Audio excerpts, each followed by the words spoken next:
Subscribe now and press the bell icon. Never miss an update. नमस्कार साथियों, स्वागत करता हूं सबका इस यूट्यूब चैनल पर जिसका नाम है स्टडी विद पीएन रोदा। कई दिनों से मैं घोषणा कर रहा था कि 1 मार्च से आपके मेगा टेस्ट सीरीज आरंभ हो रही है। तो बिल्कुल जी हाँ, 150 प्रश्न लेकर आया हूं दोनों लेवल हेतु। साथियों बिल्कुल पूरे के पूरे 150 क्वेश्चन हैं सभी विषयों के। तो चलिए आप पूरा ही वीडियो देखिएगा और अपना अच्छी तरह से मूल्यांकन करिएगा। मित्रों, जो नवीनतम सिलेबस है उसी पर आधारित ये पेपर बनाया गया है। टारगेट होना चाहिए 125 प्रश्न सही करने का। 120 भी हो जाए तो भी कोई दिक्कत नहीं, 110 भी हो जाए तो भी कोई दिक्कत नहीं, और 100 तक भी हो जाते हैं तो भी तैयारी चल रही है। लेकिन तैयारी यहाँ तक जाना चाहिए कम से कम 120 तक। तो साथियों चलिए वीडियो को शुरू करते हैं। बिल्कुल सबसे पहले हम देखेंगे साइकोलॉजी के पूरे 30 क्वेश्चन संपूर्ण सिलेबस से। तो साथियों पहले साइकोलॉजी का जो पार्ट फर्स्ट आपके 5 पार्ट होते हैं, उसमें पार्ट 1 जो होता है साइकोलॉजी का, पहले उसके 30 क्वेश्चन देखेंगे। दोनों लेवल के लिए है पूरे के पूरे 30 क्वेश्चन ये। इसके बाद में अगला जो इसका टॉपिक आएगा, जो भी लैंग्वेज रहेगी उसको देखेंगे साथियों। तो चलिए शुरू करते हैं इस वीडियो को। देखिए रीट 2021 हेतु मेगा टेस्ट नंबर 2 है ये। दूसरा क्यों है? क्योंकि एक मेगा टेस्ट मैं पहले भी ले चुका हूँ, इसलिए ये दूसरा टेस्ट है। पूरे के पूरे 150 क्वेश्चन हैं दोनों लेवल हेतु। भाग फर्स्ट में आप बाल विकास एवं शिक्षण विधियों को देखने वाले हो। पूरे बाल विकास एवं शिक्षण विधियों के पूरे 30 क्वेश्चन देखोगे। तो साथियों भाग फर्स्ट पहले सोल्व करते हैं।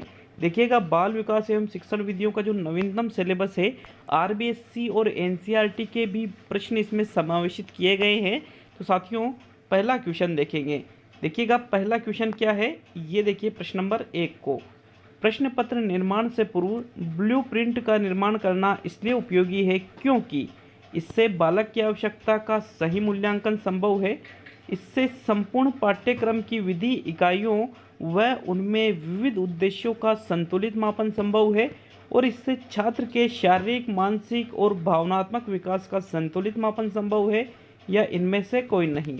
तो साथियों देखिएगा प्रश्न पत्र निर्माण से पूर्व जो ब्लूप्रिंट बनाया जाता है वो क्यों उपयोगी है, ये आपसे पूछा है।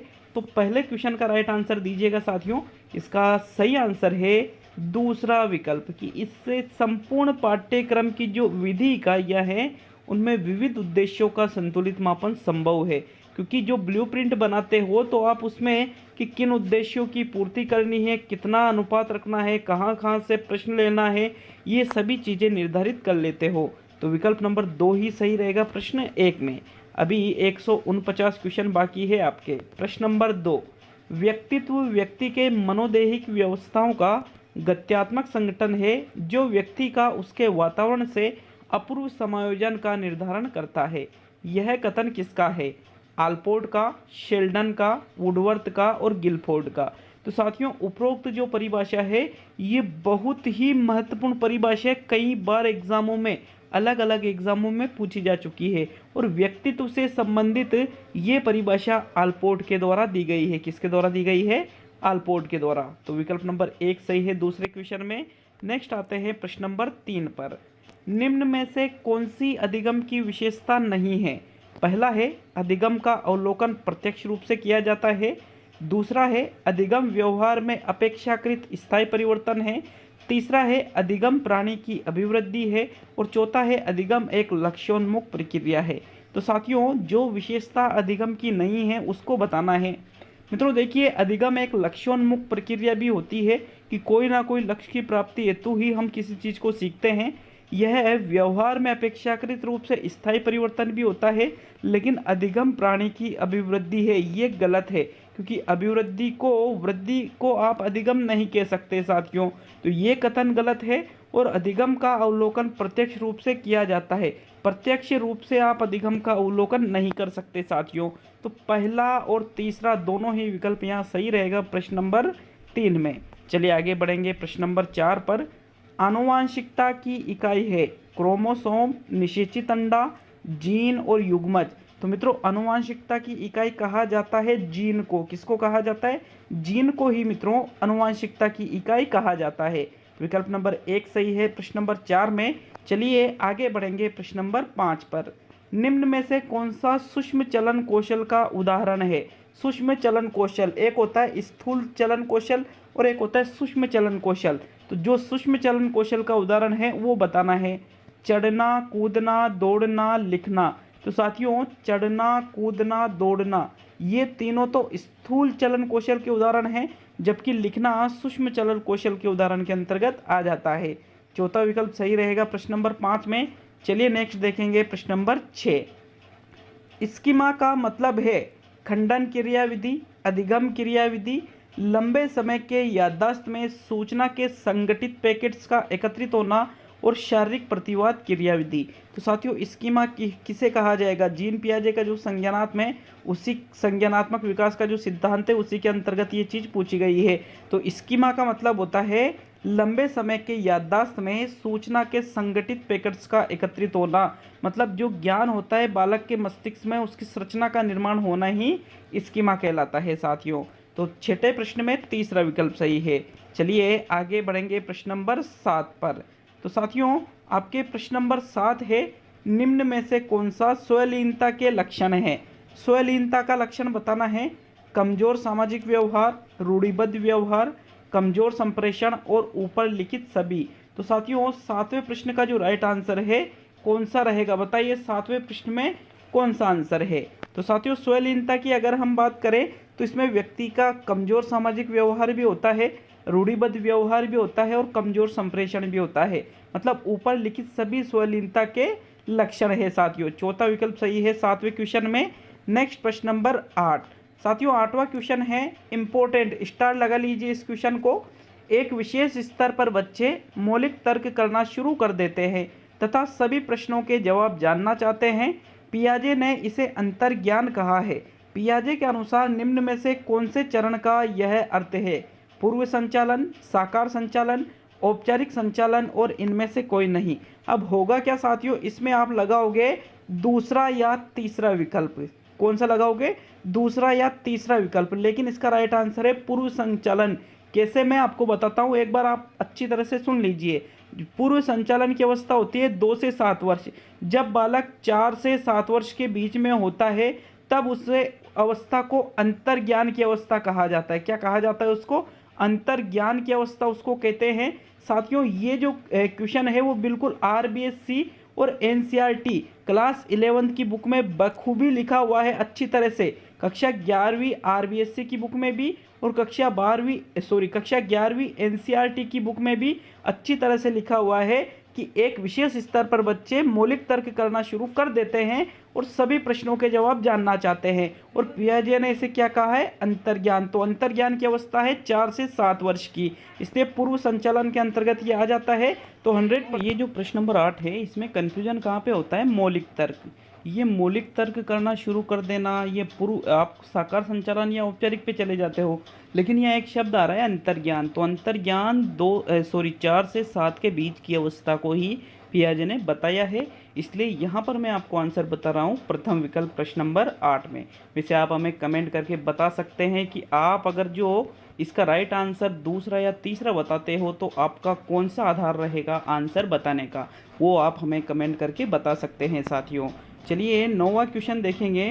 प्रश्न नंबर 9 है निम्न में से मूल प्रवृत्तियों की विशेषता नहीं है। पहला है मूल प्रवृत्तियाँ सदैव बनी रहती है, दूसरा है मूल प्रवृत्तियाँ बिना सीखी हुई क्रिया है, और तीसरा है मूल प्रवृत्तियों से सामाजिक गुणों का विकास होता है, और चौथा है मूल प्रवृत्तियों को विशेष विधियों से नष्ट किया जा सकता है। तो साथियों देखिए मूल प्रवृत्तियाँ सदैव ही बनी रहती है, ये बिना सीखी हुई क्रिया भी है, इनसे सामाजिक गुणों का विकास भी होता है, लेकिन आप किसी भी विधियों से मूल प्रवृत्ति को नष्ट नहीं कर सकते।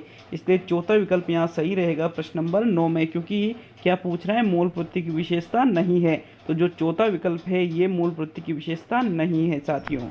चलिए नेक्स्ट प्रश्न नंबर 10 पे आएंगे। मनोसामाजिक विकास के सिद्धांत की अवस्था नहीं है। स्वतंत्रता बनाम शर्म, परिश्रम बनाम हीनता, पहल बनाम अपराध बोध और सामाजिकता बनाम स्वतंत्रता। तो मित्रों देखिएगा जो मनोसामाजिक विकास का सिद्धांत एरिक्सन के द्वारा दिया गया है, इसमें इन्होंने जो अवस्थाएं बताई है उसमें कौन सी अवस्था नहीं बताई है या फिर बताई है तो गलत यहाँ पर आपको लग रहा है कि ये गलत है, वही आपका आंसर रहेगा प्रश्न नंबर 10 में। तो साथियों 10वें क्वेश्चन में देखिए राइट आंसर है सामाजिकता बनाम स्वतंत्रता। ऐसी कोई अवस्था इन्होंने नहीं बताई है, बाकी ये तीनों अवस्था तो इन्होंने अपने सिद्धांत में बता रखी है। तो चौथा विकल्प प्रश्न संख्या 10 में। चलिए नेक्स्ट आते हैं प्रश्न नंबर 11 पर। किशोर अवस्था का प्रमुख लक्षण निम्न है। पहला विकल्प है अतरंग मित्र समूह बनाना, दूसरा है काम शक्ति का उदय, तीसरा है समस्याओं का उदय होना और चौथा है नेतृत्व की भावना उत्पन्न होना। तो साथियों प्रश्न नंबर 11 का राइट आंसर बताइए। देखिएगा काम शक्ति का उदय होना ये भी बिल्कुल लक्षण है और समस्याओं का उदय होना ये दोनों लक्षण है, किंतु श्रेष्ठ विकल्प कौन सा है? तो साथियों प्रमुख लक्षण माना जाता है समस्याओं का उदय होना, क्योंकि किशोर अवस्था को समस्याओं का काल भी कहा जाता है। इसमें अनेक प्रकार की समस्याएं बालक के सामने आ जाती है। तीसरा विकल्प फर्स्ट चॉइस रहेगी, सेकंड चॉइस रहेगी काम शक्ति का उदय होना। वैसे आरबीएससी इसका जो राइट आंसर है माध्यमिक शिक्षा बोर्ड राजस्थान, अगर एग्जाम में ये क्वेश्चन आता है तो दोनों ही माना जाएगा, लेकिन तीसरा विकल्प आपकी प्रथम चॉइस रहेगी प्रश्न नंबर 11 में। चलिए नेक्स्ट प्रश्न नंबर 12। बार बार दोहराए जाने वाले स्वचालित व्यवहार को कहते हैं प्रवृत्ति, आदत, पुनरावृत्ति और सहज क्रियाएं।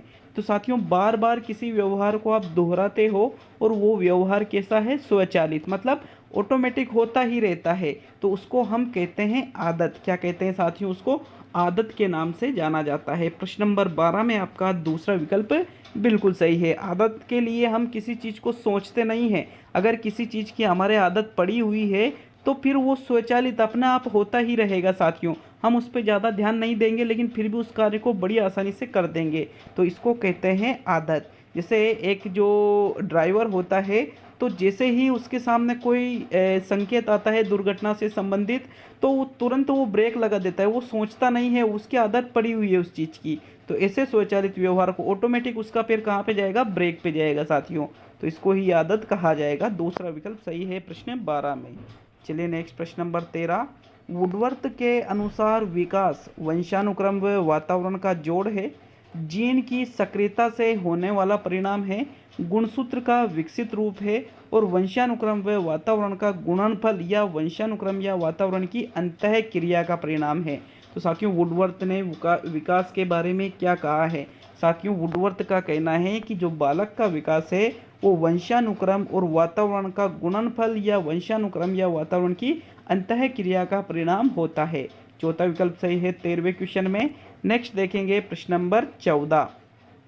14वां क्वेश्चन है मित्रों, रामू का लड़का बहुत ही उद्दंडी था। तो किसी ने बताया कि रामू भी जब छोटा था तो बिल्कुल उद्दंडी ही था। उसकी माँ ने कहा जैसा बाप वैसा बेटा। उपयुक्त कथन किस सिद्धांत की तरफ इशारा कर रहा है?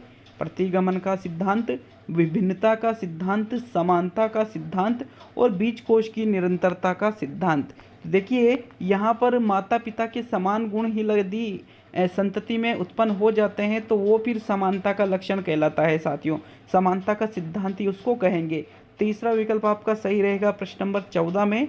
नेक्स्ट देखते हैं प्रश्न नंबर 15 को। एनसीएफ 2005 बल देता है करके सीखने पर, रटने पर, समस्या हल करने पर और उपरोक्त सभी पर। तो साथियों कौन सा विकल्प सही है? देखिएगा करके सीखने पर ही एनसीएफ 2005 बल देता है कि बालक किसी भी कार्य को कैसे सीखे? करके। विकल्प नंबर 1 सही है प्रश्न नंबर 15 में। चलिए नेक्स्ट आगे बढ़ेंगे साथियों प्रश्न नंबर 16 पर। 16वां क्वेश्चन देखते हैं।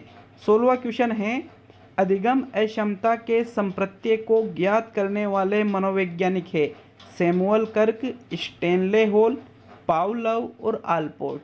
तो देखिए अधिगम अक्षमता के संप्रत्यय को ज्ञात करने वाले मनोवैज्ञानिक इनमें से कौन है? आलपोर्ट ने नहीं किया, स्टेनले होल ने नहीं किया, पावलोव ने नहीं किया, बल्कि सैमुअल कर्क के द्वारा अधिगम अक्षमता के संप्रत्यय को ज्ञात किया गया था साथियों। प्रथम विकल्प सही है, इन्होंने ही सर्वप्रथम सैमुअल कर्क के द्वारा ही जो अधिगम असक्षम बालक है उनकी खोज की गई थी। विकल्प नंबर 1 सही है 16वें क्वेश्चन में। चलिए नेक्स्ट आते हैं प्रश्न नंबर 17। तर्क किसकी प्रक्रिया है? चिंतन की, समस्या की, निर्णय की और इनमें से कोई नहीं। तो मित्रों देखिए तर्क चिंतन की एक प्रक्रिया मानी जाती है? किसकी प्रक्रिया मानी जाती है? चिंतन की। प्रथम विकल्प आपका सही है प्रश्न नंबर 17 में।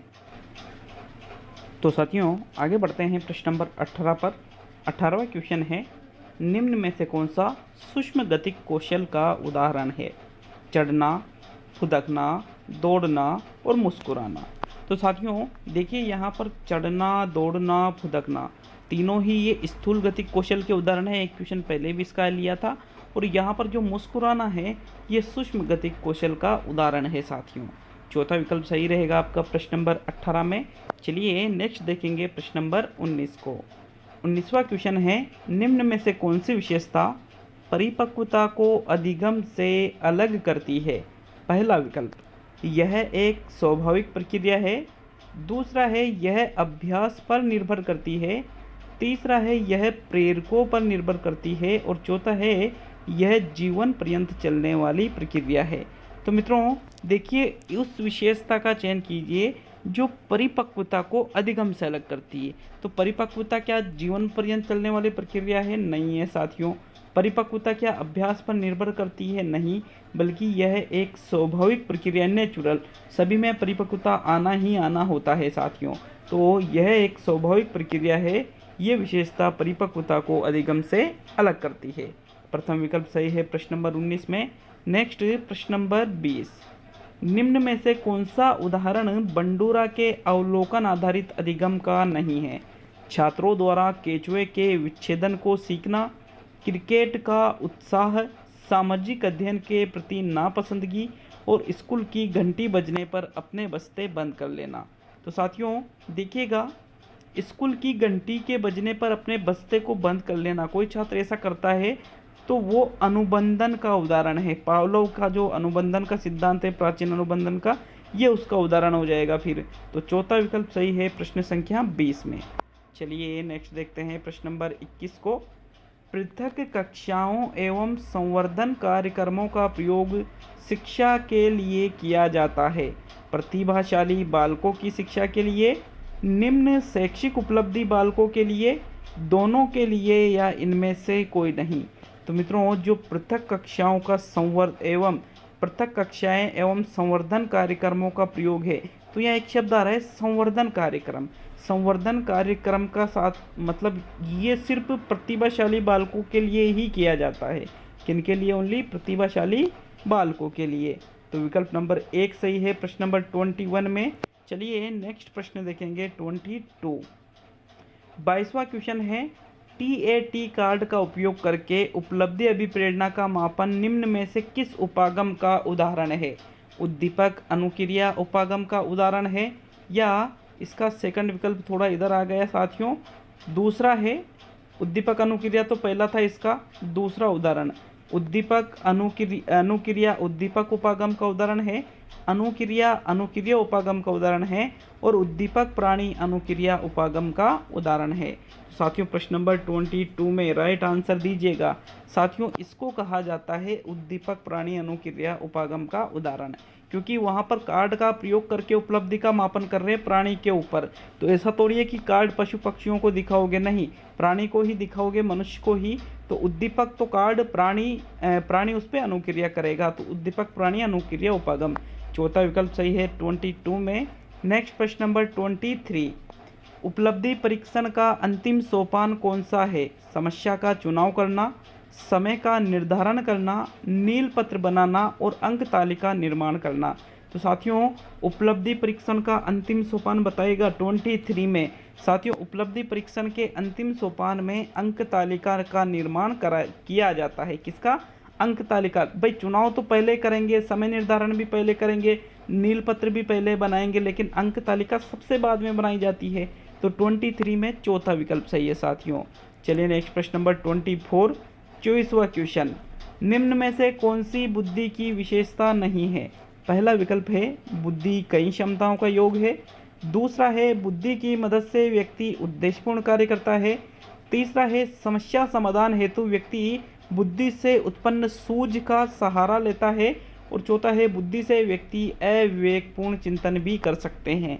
तो साथियों देखिए पहली विशेषता देखेंगे तो कई क्षमताओं का योग इसको कहा जाता है। उद्देश्यपूर्ण कार्य व्यक्ति इसकी मदद से करेगा। बुद्धि की मदद से समस्या समाधान में व्यक्ति सूझ का सहारा लेता है, तो ये सूझ भी बुद्धि से उत्पन्न होती है। ये तीनों तो बुद्धि की विशेषता है, लेकिन अविवेकपूर्ण चिंतन करना बुद्धि की विशेषता में नहीं आता है। तो 24वें में चौथा विकल्प। चलिए नेक्स्ट प्रश्न नंबर 25। दो समान इच्छित लक्ष्यों के बीच चयन का द्वंद्व कहलाता है।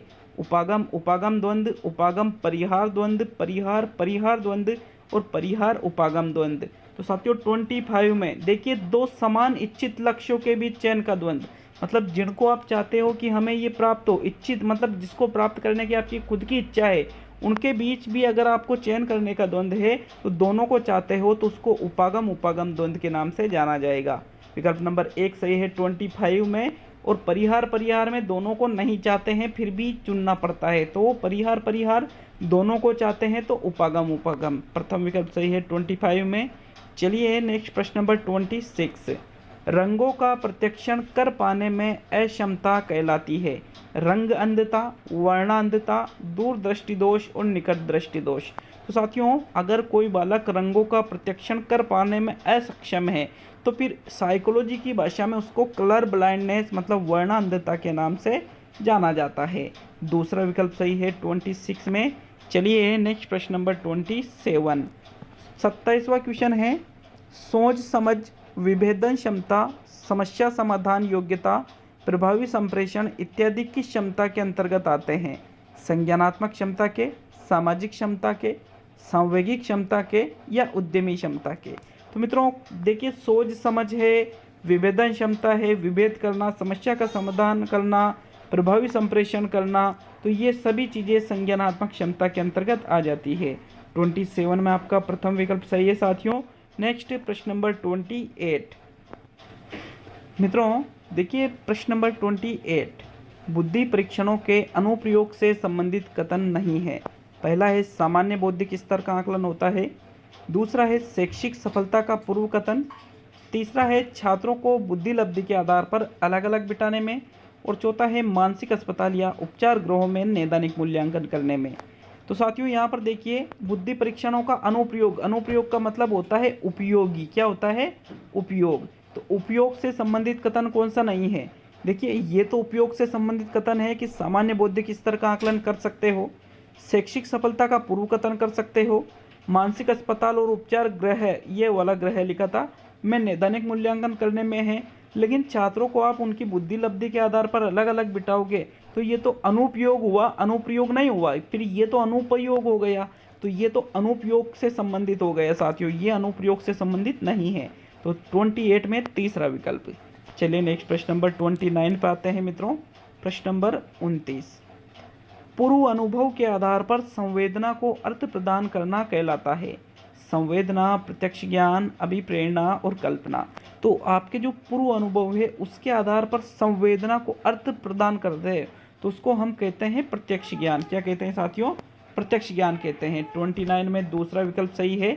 चलिए अंतिम और 30वां क्वेश्चन, 30वां और अंतिम क्वेश्चन साइकोलॉजी के 30 क्वेश्चन। देखो ये लास्ट क्वेश्चन है, साइकोलॉजी के पूरे 30 क्वेश्चन हो चुके हैं। देखेंगे 30 क्वेश्चन को। 30वें को रोर्शा इंक ब्लॉक टेस्ट का प्रयोग किसके मापन हेतु किया जाता है? व्यक्तित्व, बुद्धि, अभिरुचि, अभिक्षमता। तो जो रोर्शा का इंक ब्लॉक टेस्ट है ये व्यक्तित्व के मापन हेतु किया जाता है। इसका प्रयोग व्यक्तित्व का मापन किया जाता है साथियों अचेतन मन के अध्ययन के आधार पर।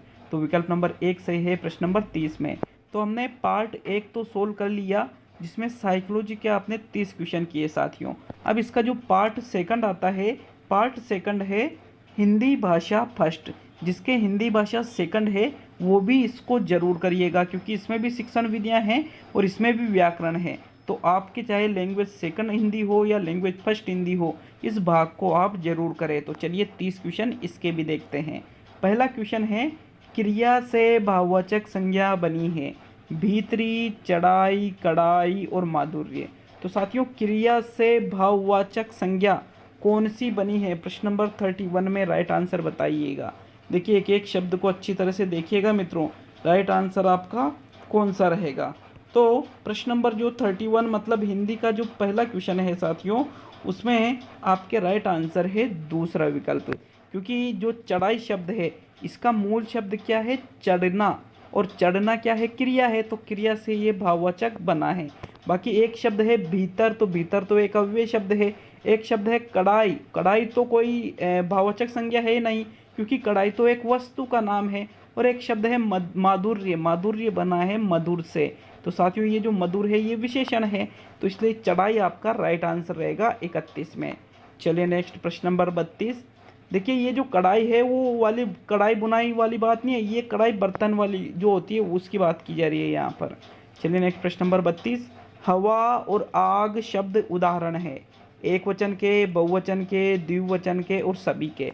तो हवा चल रही है, आग लग रही है, तो ये एक वचन के उदाहरण रहेंगे साथियों। वाक्य में प्रयोग करके देखोगे तो आसानी से आप पहचान जाओगे कि ये एक वचन के हैं या बहुवचन के हैं। तो यहाँ हवा चल रही है, आग लग रही है, तो ये एक वचन अकेले का बोध करा रहा है, तो 32 में प्रथम विकल्प सही है। चलिए नेक्स्ट प्रश्न नंबर 33। लीला नृत्य प्रतियोगिता में भाग लेगी, क्रिया के आधार पर वाक्य किस काल का है, सामान्य भविष्यकाल का, आज्ञार्थ भविष्यकाल का, संभाव्य भविष्यकाल का और सामान्य भूतकाल का। तो भाग लेगी मतलब लिया नहीं, तो फिर भूतकाल में तो आएगा ही नहीं। अब आज्ञा तो दी नहीं जा रही है, तो ये भी गलत हो गया। संभावना भी नहीं, बल्कि ये सामान्य भविष्यकाल का उदाहरण है साथियों। 33वें में प्रथम विकल्प सही है। नेक्स्ट प्रश्न नंबर 34। घृतान्न का समास विग्रह होगा, घृत से पका हुआ अन्न, घृत में पका हुआ अन्न, घृत और अन्न, और इसका चौथा विकल्प यहाँ आपको मिलेगा साथियों। चौथा विकल्प है इसका, ये देखिएगा, घृत रूपी अन्न। तो बताइएगा राइट आंसर घृतान्न का समास विग्रह क्या होगा।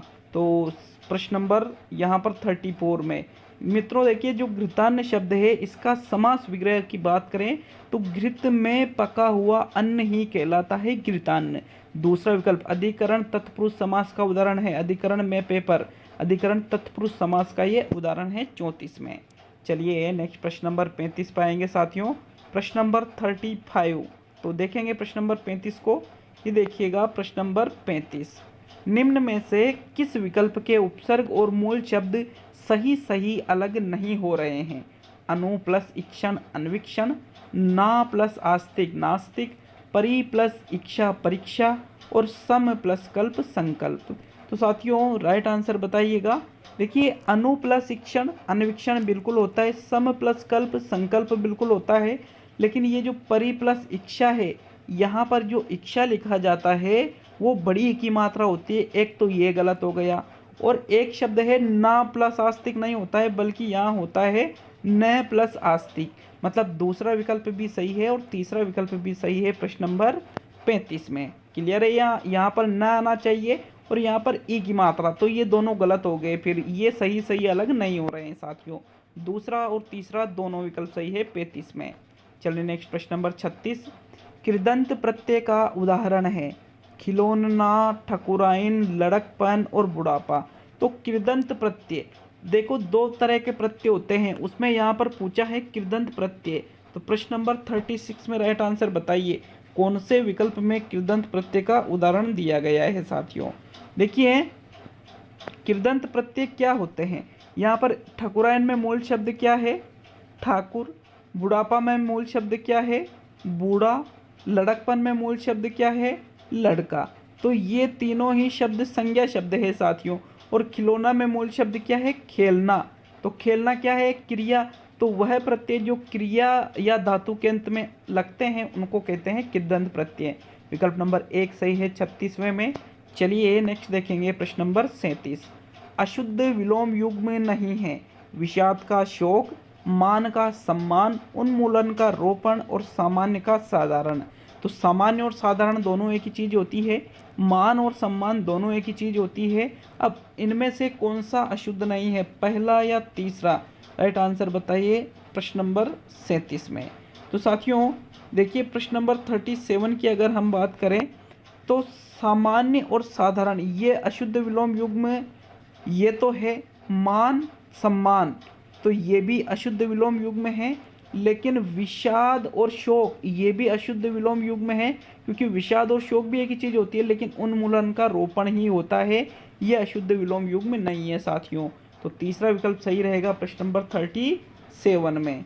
चलिए नेक्स्ट प्रश्न नंबर 38 पे आते हैं। 37 में तीसरा कैसे है, अशुद्ध विलोम युग्म नहीं है, तो ये अशुद्ध नहीं है, ये शुद्ध है साथियों, तीसरा विकल्प। चलिए नेक्स्ट प्रश्न नंबर 38, 38वां क्वेश्चन देखेंगे साथियों। प्रश्न नंबर 38 थोड़ा सा बड़ा है। आँख में हो स्वर्ग लेकिन पाँव धरती पर टिके हो, इसका अर्थ है व्यक्ति को जीवन में महत्वाकांक्षी होना चाहिए लेकिन उतना नहीं कि वो यथार्थ की उपेक्षा कर बैठे। समय पर कार्य नहीं करने पर असफलता का मुंह देखना है पड़ता है। बार बार अभ्यास करने पर मूर्ख व्यक्ति भी विद्वान बन जाता है और इनमें से सभी। तो आँख में हो स्वर्ग लेकिन पाँव धरती पर टिके हो, 38 में मित्रों ये राइट आंसर है कि व्यक्ति को जीवन में महत्वाकांक्षी तो होना चाहिए, जिसे स्वर्ग मतलब सपने देखना, लेकिन उतने ही कि यथार्थ की उपेक्षा नहीं कर सके वो। तो प्रथम विकल्प सही रहेगा 38 में। चलिए नेक्स्ट प्रश्न नंबर 39, किस मूल्यांकन के अंतर्गत छात्रों की भाषा प्रवाह, तार्किक शक्ति एवं उसके मत व दृष्टिकोण को की योग्यता का पता चलता है? मौखिक मूल्यांकन, व्यक्तित्व मूल्यांकन, सामूहिक मूल्यांकन और लिखित। तो लिखित में उसके भाषा प्रवाह का पता बिल्कुल भी नहीं चलेगा, व्यक्तित्व में भी नहीं चलेगा, बल्कि आप जब बच्चे का मौखिक मूल्यांकन लोगे उसकी तार्किक शक्ति, भाषा प्रवाह, इनका पता चल जाएगा साथियों। प्रथम विकल्प सही है 39 में। नेक्स्ट प्रश्न नंबर 40 पे आएंगे साथियों। तो प्रश्न नंबर 40 क्या है, निम्न में से कौन सी विधि मंत्रणा विधि से मिलती जुलती है? निर्देशन विधि, रूपरेखा विधि, समवाय विधि और आदर्श विधि। तो साथियों मंत्रणा विधि से कौन सी विधि मिलती जुलती है प्रश्न नंबर 40 में? तो मित्रों जो निर्देश विधि है इसमें निर्देश दिया जाता है, मंत्रणा में भी यही की जाती है विचार विमर्श। तो साथियों ये मिलती जुलती है, विकल्प नंबर 1 सही है। मित्रों प्रश्न नंबर 41 है, काव्य की शिक्षा किसमें दी जाती है? नाटक शिक्षण में, गद्य शिक्षण में, व्याकरण शिक्षण में और पद्य शिक्षण में। तो अगर हम बात करें काव्य के शिक्षण की शिक्षा की, तो ये दी जाती है साथियों पद्य शिक्षण में। गद्य में नहीं देंगे, नाटक में नहीं देंगे, व्याकरण में नहीं देंगे, बल्कि पद्य शिक्षण में काव्य की शिक्षा दी जाती है। तो चौथा विकल्प आपका सही है 41वें क्वेश्चन में। नेक्स्ट देखते हैं प्रश्न नंबर 42। तो मित्रों प्रश्न नंबर 42 है, निम्न में से वैचारिक विषय वस्तु का ज्ञान प्राप्त करने से संबंधित नहीं है? तथ्य व घटनाएं, सामान्य ज्ञान, जीवनी अनुभूतियाँ और सस्वर वाचन। तो मित्रों बात करें तो वैचारिक विषय वस्तु का ज्ञान सामान्य ज्ञान से भी मिलता है, तथ्य और घटनाओं से, जीवनी अनुभूतियों से मिलता है, लेकिन सस्वर वाचन, स्वर सहित किए गए वाचन से वैचारिक विषय वस्तु की बात की जा रही है, तो फिर इससे वैचारिक विषय वस्तु का ज्ञान प्राप्त नहीं होता है दिए गए विकल्पों में से। चौथा विकल्प सही है साथियों प्रश्न नंबर 42 में। नेक्स्ट प्रश्न नंबर 43वां क्वेश्चन है, प्रभावी रूप से बोलकर अपनी बात कहने की योग्यता प्राप्त करने से संबंधित विषय वस्तु नहीं है? ध्वनियाँ, वार्तालाप, कविता पाठ और भाषण। तो साथियों प्रभावी रूप से बोलोगे आप अपनी बात की कहने की योग्यता प्राप्त करने से जो चीज़ संबंधित नहीं है, तो देखो वार्तालाप में भी आप अपनी बात प्रभावी रूप से कह सकते हो, भाषण में, कविता पाठ में कह सकते हो, लेकिन ध्वनियों के अंतर्गत ये प्रभावी रूप से आप अपनी बात कहने में असमर्थ रहोगे। तो विकल्प नंबर 1 सही है प्रश्न नंबर 43 में। चलिए नेक्स्ट देखते हैं प्रश्न नंबर 44। तो साथियों प्रश्न नंबर 44 है, हिंदी शिक्षण में दृश्य सामग्री कौन सी है?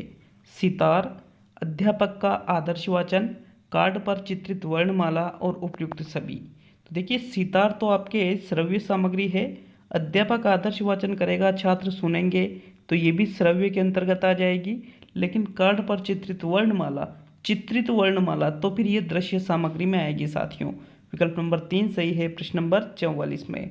अब देखेंगे प्रश्न नंबर 45 को मित्रों। तो साथियों प्रश्न नंबर 45 है, प्राथमिक स्तर पर हिंदी भाषा शिक्षण के लिए सबसे अधिक महत्वपूर्ण है? भाषा प्रयोग के अवसर, पाठ्य पुस्तक, उच्च स्तरीय तकनीकी यंत्र और व्याकरणिक नियमों का स्मरण। तो मित्रों हिंदी भाषा शिक्षण के लिए सबसे अधिक महत्वपूर्ण प्राथमिक स्तर पर क्या रहेगा? उच्च स्तरीय तकनीकी यंत्र तो उच्च स्तर पर प्रयोग रहेंगे, व्याकरणिक नियमों का स्मरण भी उच्च स्तर पर है, पाठ्य पुस्तक भी प्राथमिक स्तर के लिए नहीं बल्कि भाषा प्रयोग के जो अवसर है वो सबसे अधिक महत्वपूर्ण होता है कि बच्चों को अधिक से अधिक आप भाषा प्रयोग के अवसर प्रदान करो, तो ये सबसे ज़्यादा इंपॉर्टेंस चीज़ रखती है साथियों। 45वें में प्रथम विकल्प सही है। नेक्स्ट प्रश्न नंबर 46 पे आते हैं साथियों। प्रश्न नंबर 46 ये देखिएगा, 46वां क्वेश्चन। पत्र पत्रिकाएं भाषा सीखने में त्रुटियों को बढ़ावा देती है, बड़ों के पढ़ने की वस्तु है, साधक है और बाधक है। तो बाधक तो होगी नहीं, बड़े ही नहीं पढ़ते हैं, छोटे भी पढ़ते हैं, त्रुटियों को बढ़ावा नहीं देती, बल्कि ये एक साधक है साथियों। साधन भी आप इसको कह सकते हो कि ये भाषा सीखने में एक साधन का काम करती है। तीसरा विकल्प सही है 46 में। नेक्स्ट प्रश्न नंबर 47। बच्चों की भाषा संबंधी क्रमिक प्रगति का लेखा जोखा रखना किससे संभव है? पोर्टफोलियो से, उत्तर पुस्तिकाओं से, लिखित परीक्षा से और मौखिक परीक्षा से। तो क्रमिक प्रगति का लेखा जोखा रखना है, मतलब सारा बायोडाटा बच्चे का कि बच्चे ने किस प्रकार का विकास किया है, कैसे क्या चीज़ सीखी है, तो इसकी जानकारी हमें मिलती है पोर्टफोलियो से। विकल्प नंबर 1 सही है साथियों। पोर्टफोलियो फाइल कक्षा 1 से 5 के बच्चों के लिए बनवाई जाती है, जिसमें 5 साल तक कक्षा 1 से बालक आया और 5वीं पास उसने की है, सारा ही रिकॉर्ड उसका होता है। तो प्रथम विकल्प सही रहेगा प्रश्न नंबर 47 में। चलिए नेक्स्ट प्रश्न नंबर 48। उच्च प्राथमिक स्तर पर कहानी रचना के लिए उपयोगी सामग्री होगी शामपट्ट, फ्लैश कार्ड, चित्रकथाएं और सभी। तो देखिए, उच्च प्राथमिक स्तर पर कहानी रचना के लिए चित्रकथाएं भी होती है, फ्लैश कार्ड भी, शामपट्ट भी, ये सभी चीज़ें उपयोगी हो सकती है साथियों। इसलिए ये सभी वाला जो विकल्प है चौथा, वो 48 में राइट आंसर है। चलिए नेक्स्ट प्रश्न नंबर 49। अत्याचारी शब्द बना है प्रत्यय और उपसर्ग के मेल से, मूल शब्द है उपसर्ग के मेल से बना है और उपसर्ग और प्रत्यय के मेल से बना है। तो अत्याचारी शब्द में देखिए, अति प्लस आचार प्लस ई, अत्याचारी। आचार में भी आ भी उपसर्ग है, तो प्रत्यय लगा हुआ है, उपसर्ग लगे हुए हैं, तो उपसर्ग आगे आ रहा है, तो उपसर्ग और प्रत्यय बाद में आ रहा है, तो उपसर्ग और प्रत्यय के मेल से ये शब्द बना है। चौथा विकल्प सही है साथियों 49 में। नेक्स्ट प्रश्न नंबर 50। कौन सा वाक्य पूर्ण भूतकाल है? मीना खाना खा रही थी, मीना खाना खा लेना, मीना ने खाना खाया है और मीना ने खाना खाया था। तो खा रही थी, तो ये तो अपूर्ण भूतकाल का उदाहरण है। मीना खाना खा लेना, खा लेना मतलब ये तो भविष्यकाल में चला गया। मीना ने खाना खाया है, आसन्न भूतकाल का है, और मीना ने खाना खाया था, बहुत पहले की बात है, तो ये पूर्ण भूतकाल का है। जो पूर्ण भूतकाल आपसे पूछा है, इसलिए चौथा विकल्प सही है प्रश्न नंबर 50 में। चलिए नेक्स्ट प्रश्न नंबर 51 पे आते हैं साथियों। प्रश्न नंबर 51। कौन से वाक्य में अच्छा पद संज्ञा है? वह अच्छा खिलौना है, मोहन अच्छा लिखता है, अच्छा परसों चल मिलते हैं, वह अच्छों के साथ पढ़ता है। देखिए, संज्ञा की बात की जा रही है कि ये जो अच्छा शब्द है, ये संज्ञा के रूप में प्रयुक्त किस वाक्य में हुआ है? तो वह अच्छा खिलौना है, तो यहाँ खिलौने की विशेषता बताई जा रही है, तो ये तो विशेषण। मोहन अच्छा लिखता है, तो मोहन तो क्या है? संज्ञा। अच्छा क्या है? विशेषण। लिखना क्या है? क्रिया। अच्छा परसों मिलते हैं, तो यहाँ पर ये जो अच्छा शब्द है, ये भी संज्ञा के लिए प्रयुक्त नहीं है, बल्कि वह अच्छों के साथ पढ़ता है। अच्छों मतलब व्यक्तियों के साथ, अच्छे व्यक्तियों के साथ पढ़ता है, तो फिर ये जो है अच्छो शब्द, ये संज्ञा के रूप में प्रयुक्त हुआ है साथियों। चौथा विकल्प सही है 51 में। नेक्स्ट प्रश्न नंबर 52। पुरुषोत्तम शब्द है संधि, समास, अव्यय और सर्वनाम। देखिएगा, जो पुरुषोत्तम शब्द है वो अव्यय तो होगा नहीं, सर्वनाम भी नहीं है, इसमें संधि हुई है पुरुष प्लस उत्तम, पुरुषोत्तम, यहाँ पर गुण संधि का ये उदाहरण है। और समास भी है, पुरुषों में है जो उत्तम, तो साथियों समास भी है, संधि भी है। प्रथम विकल्प सही है 52 में। नेक्स्ट प्रश्न नंबर 53। तेज दौड़ती हुई गाय को उसने पकड़ लिया। वाक्य में तेज पद है, क्रिया विशेषण पद है, सर्वनाम पद है, विशेषण पद है, क्रिया पद है। तो ये जो तेज है ये एक अव्यय है, तो सर्वनाम, क्रिया और विशेषण न होकर ये क्रिया विशेषण के अंतर्गत आ जाएगा, क्योंकि क्रिया विशेषण किसका प्रकार है? अव्यय का प्रकार है साथियों। विकल्प नंबर 1 सही है 53 में। नेक्स्ट प्रश्न नंबर 54। वाच्य से ज्ञात होता है क्रिया का उद्देश्य, क्रिया का रूप, क्रिया का काल और उपयुक्त सभी। तो जो वाच्य होता है वाच्य से हमें क्रिया का काल और रूप ज्ञात नहीं होता है, बल्कि क्रिया का उद्देश्य ज्ञात होता है साथियों। विकल्प नंबर 1 सही है आपका प्रश्न नंबर 54 में। चलिए नेक्स्ट प्रश्न नंबर 55। वाक्य के मुख्य अंग होते हैं 1, 2, 3, 4। तो वाक्य के मुख्य रूप से 2 अंग होते हैं साथियों। एक तो होता है आपके विधेय और एक होता है आपके उद्देश्य। तो ये 2 अंग होते हैं, इसलिए दूसरा विकल्प सही है 2 वाला। चलिए नेक्स्ट प्रश्न नंबर 56। इनमें से कौन सा भाषा आकलन में सबसे कम प्रभावी तरीका है? कहानी कहना, कहानी लिखना, घटना वर्णन और श्रुतलेख। तो साथियों सबसे कम प्रभावी क्या है? कहानी कहना, कहानी लिखना, घटना वर्णन से भी कम प्रभावी क्या है? श्रुतलेख। क्योंकि श्रुतलेख में तो अध्यापक बोल रहा है, छात्र सुन रहे हैं और डायरेक्टली लिख रहे हैं। कहानी लिखने में, कहानी कहने में, घटना वर्णन में खुद के विचार व्यक्त होते हैं साथियों। इसलिए यहाँ चौथा विकल्प सही है, ये सबसे कम इम्पोर्टेंस है। चलिए नेक्स्ट प्रश्न नंबर 57। पहली कक्षा में रिक्त स्थान भी लिखना के अंतर्गत आता है क्या? वाक्य लिखना भी लिखना के अंतर्गत आता है, शब्द लिखना भी लिखना के अंतर्गत, अक्षर बनाना भी लिखना के अंतर्गत और चित्र बनाना भी लिखने के अंतर्गत। तो इनमें से कौन सी चीज़ है जो कक्षा 1 में लिखने के अंतर्गत आएगी? तो साथियों वाक्य लिखना, शब्द लिखना, ये तो लिखना ही हो गया। लेकिन अगर कोई बालक चित्र बनाता है कक्षा 1 का, तो वो भी लेखन ही कहलाता है कक्षा 1 के लिए। चौथा विकल्प सही है 57 में। नेक्स्ट प्रश्न नंबर 58। भाषा अर्जन क्षमता किसके साथ संबंधित है? विकल्पों को देखिएगा, प्रश्न नंबर 58 के विकल्पों को। मित्रों जो भाषा अर्जन है वो पियाजे के साथ संबंधित है, चोम्स्की के साथ, स्किनर के साथ या ब्रूनर के साथ। तो भाषा अर्जन साथियों चोम्स्की, नोम चोम्स्की का नाम सभी ने सुन रखा होगा। इनका कहना था कि प्रत्येक बालक में जन्मजात योग्यता होती है भाषा को अर्जित करने की। दूसरा विकल्प सही है साथियों इस क्वेश्चन में। नेक्स्ट प्रश्न नंबर 59। प्रश्न नंबर 59 है प्राथमिक स्तर पर। देखिए प्रश्न नंबर 59 ये, हाँ, प्राथमिक स्तर पर भाषा सीखने सिखाने का अर्थ क्या है? आलंकारिक भाषा का प्रयोग किया जाए, वर्णमाला सिखाई जाए, भाषा का प्रभावी प्रयोग बताया जाए और साहित्य को रचना। तो साहित्य की रचना प्राथमिक स्तर पर गलत है, आलंकारिक भाषा गलत है, वर्णमाला से बेटर है भाषा का प्रभावी प्रयोग।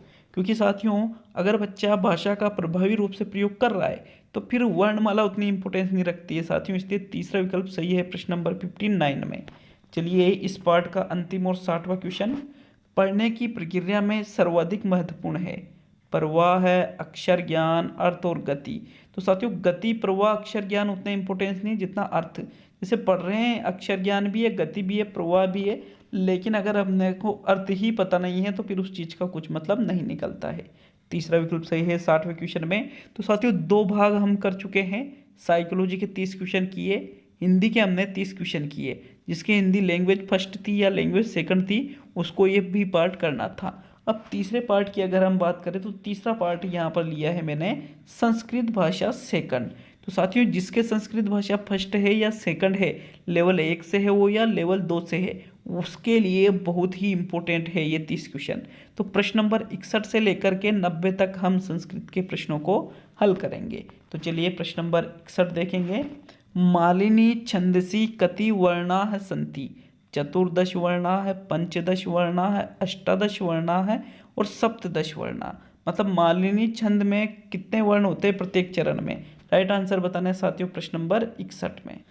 तो मित्रों मालिनी छंद के प्रत्येक वर्ण में पंचदश 15 वर्ण होते हैं। कितने वर्ण होते हैं? 15।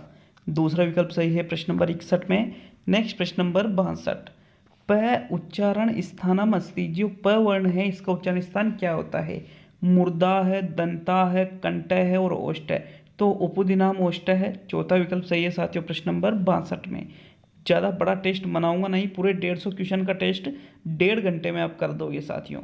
प्रश्न नंबर 63 है उत्तमानम छात्राणा कृते अतिथ्य है पुरस्कारान दास्यन्ति अस्मिन् वाक्येषु विशेष्य पदम किम अस्ति? उत्तमानाम, अतिथि, पुरस्कारान और छात्राणां। तो साथियों उत्तम जो छात्र है, छात्र शब्द क्या है? विशेष या कर्ता। कर्ता को ही क्या कहते हैं साथियों? विशेष कहते हैं। तो यहाँ जो छात्राणा शब्द है ये क्या है? विशेष्य है। चौथा विकल्प सही है प्रश्न नंबर 63 में। नेक्स्ट प्रश्न नंबर 64। इदम शब्दस्य पुल्लिंगे चतुर्थी एकवचनम। अश्ये, अस्मय, अश्ये है, अश्ये। तो इदम शब्द का जो चतुर्थी पुल्लिंग एक वचन रूप है, बताइए राइट आंसर 64 में कौन सा रहेगा साथियों? इदम शब्द का पुल्लिंग चतुर्थी एक वचन रूप साथियों, इसका एक वचन रूप रहेगा चतुर्थी अस्मय, अस्मय। दूसरा विकल्प सही है प्रश्न नंबर 64 में, क्योंकि साथियों इदम शब्द का पूछा है पुल्लिंग में चतुर्थी एक वचन, अस्मय ही रहेगा दूसरा विकल्प। चलिए नेक्स्ट प्रश्न नंबर 65। आत्मनो ज्ञानम इति विग्रह रूपम भवति। आत्मनो ज्ञानम, इसका जो विग्रह रूप है वो क्या रहेगा? आत्मा ज्ञानम, आत्मज्ञानम, मतलब इसका जो ये जो विग्रह रूप है इसका समास पद पूछा है यहाँ पर, आत्मन ज्ञानम और आत्मना ज्ञानम। तो साथियों देखिए आत्मनो ज्ञानम का जो समास बनेगा वो क्या रहेगा? आत्मज्ञानम। दूसरा विकल्प सही रहेगा 65 में। चलिए नेक्स्ट प्रश्न नंबर 66। सज्जन शब्दस्य संधि वर्तते। सज्जन शब्द में संधि होगी शचुत्व, जशत्व, शटुत्व और न को अपि।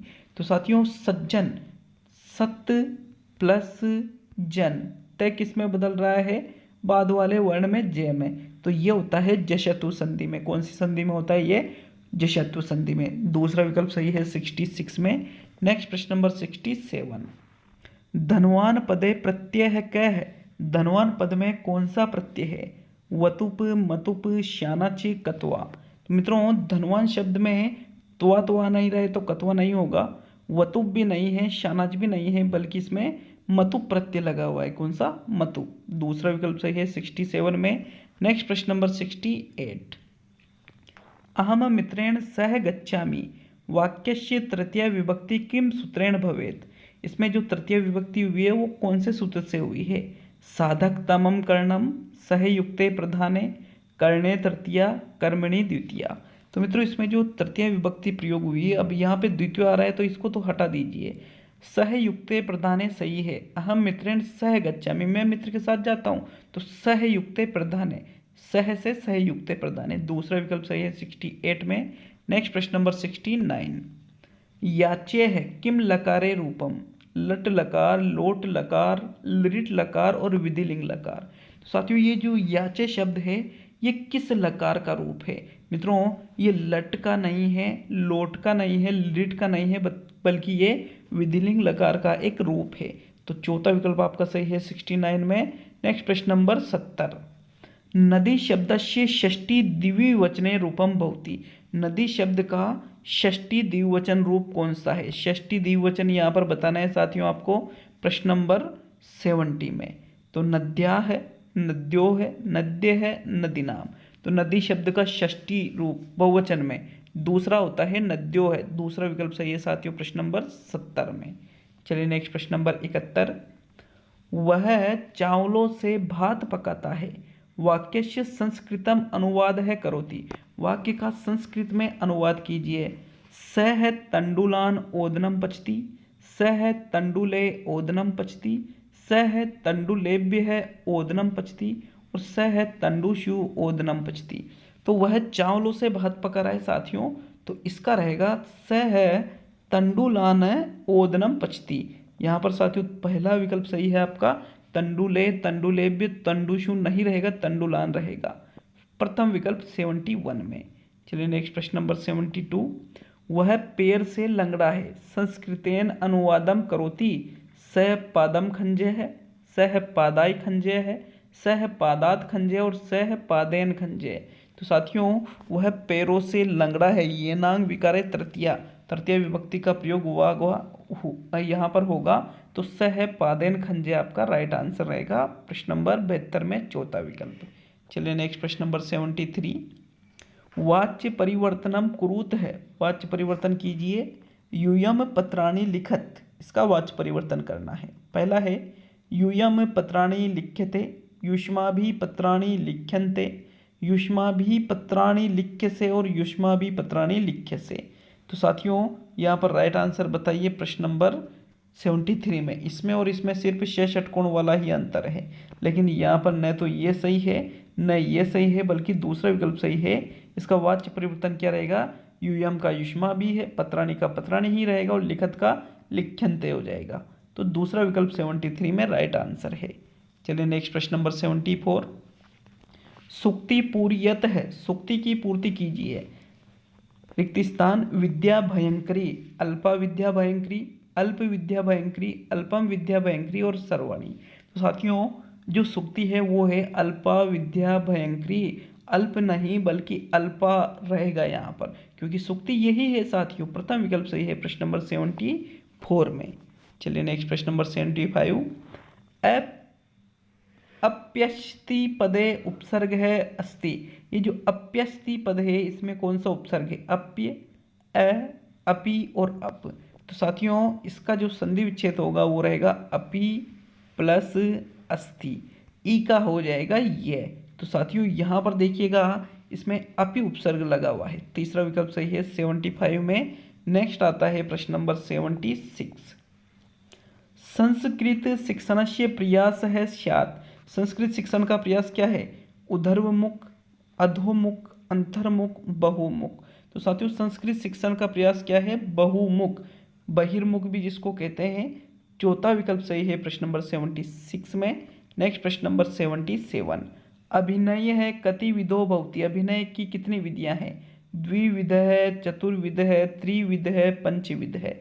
तो साथियों अभिनय की 4 विधियां होती है।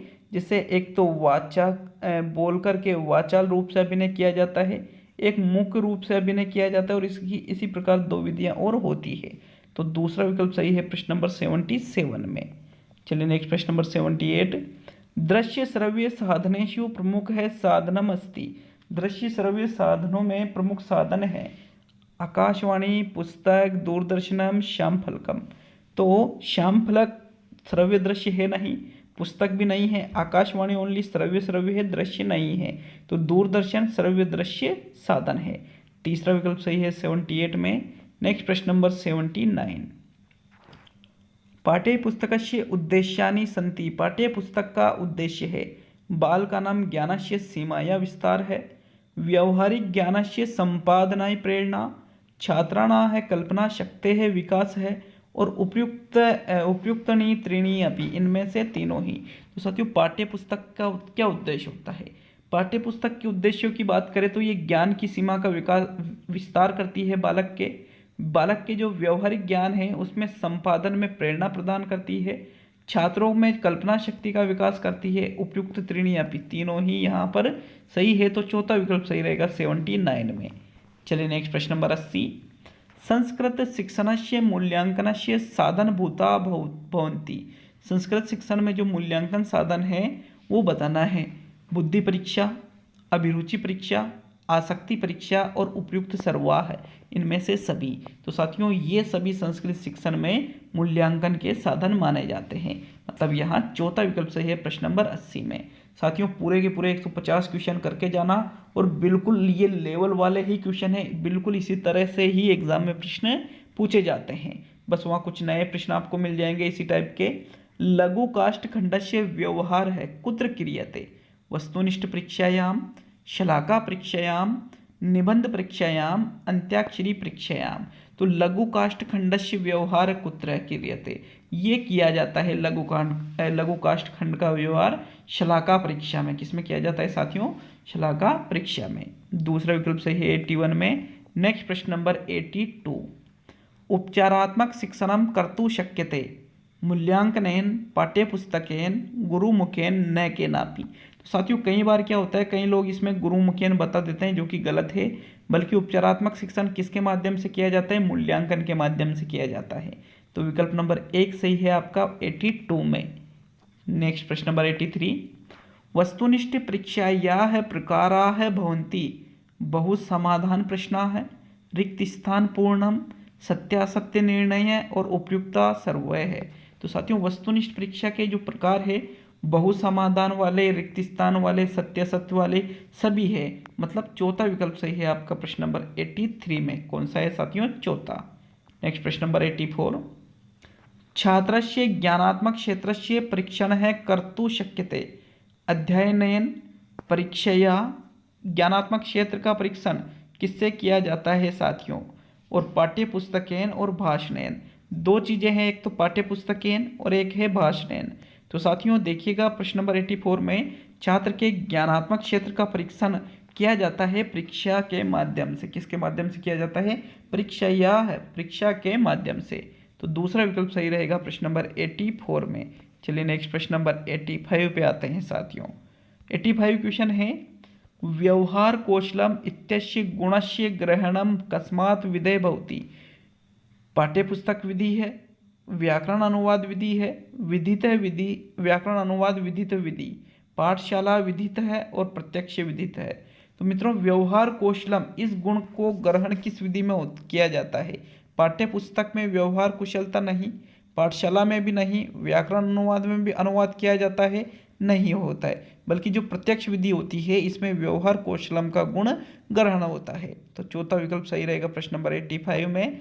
नेक्स्ट प्रश्न नंबर 86, प्रोफेसर वीपी बोकिल महोदयन कह विधि है प्रतिपादित है?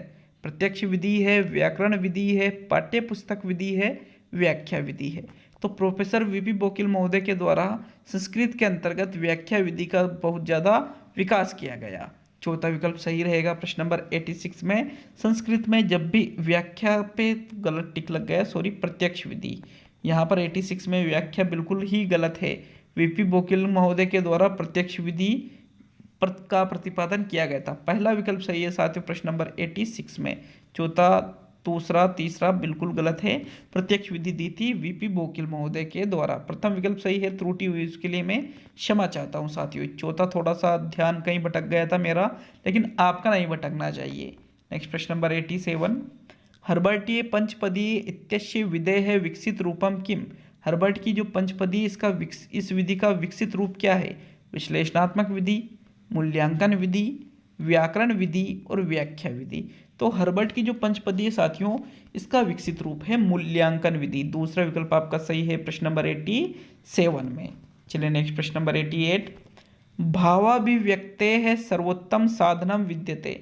भाव अभिव्यक्ति का सर्वोत्तम साधन है व्याकरणम, सूत्रम, भाषा और श्लोक है। तो अपने भावों की अभिव्यक्ति हम किसके माध्यम से करते हैं? भाषा के माध्यम से करते हैं साथियों। तीसरा विकल्प सही है 88 में। नेक्स्ट प्रश्न नंबर 89, जिन जिन प्रश्नों पर कंफ्यूजन हो बिल्कुल कमेंट करके जा सकते हैं। संस्कृते मौखिक परीक्षायां कस्य कौशलस्य मूल्यांकनं कर्तुं न शक्यते? श्रवणस्य, पठनस्य, भाषणस्य, लेखनस्य। तो मौखिक परीक्षा में साथियों श्रवण का, पठन का, भाषण का तो हो सकता है, लेकिन लेखन का तो लिखित परीक्षा में होगा, न कि मौखिक परीक्षा में। इसलिए आपका चौथा विकल्प सही है प्रश्न नंबर 89 में। अब संस्कृत का अंतिम क्वेश्चन है साथियों। ये देखिएगा, ये पार्ट 3 चल रहा है आपके। मनोविज्ञान पूरे 30 क्वेश्चन कर चुके हैं, हिंदी के पूरे 30 क्वेश्चन कर चुके हैं, फिर यहाँ संस्कृत के क्वेश्चन कर रहे हैं साथियों 61 से 90 तक। फिर इसके बाद आपका अगला पार्ट आएगा। व्याकरणस्य शिक्षण विधि अस्ति, पारायण विधि है, प्रश्नोत्तर विधि है, अन्वय विधि है और संवाद है विधि है। तो व्याकरण शिक्षण की जो विधि है वो है साथियों पारायण विधि। यहाँ तो आंसर भी थोड़ा डिलीट करना मैं भूल गया साथियों। पारायण विधि व्याकरण शिक्षण की विधि है।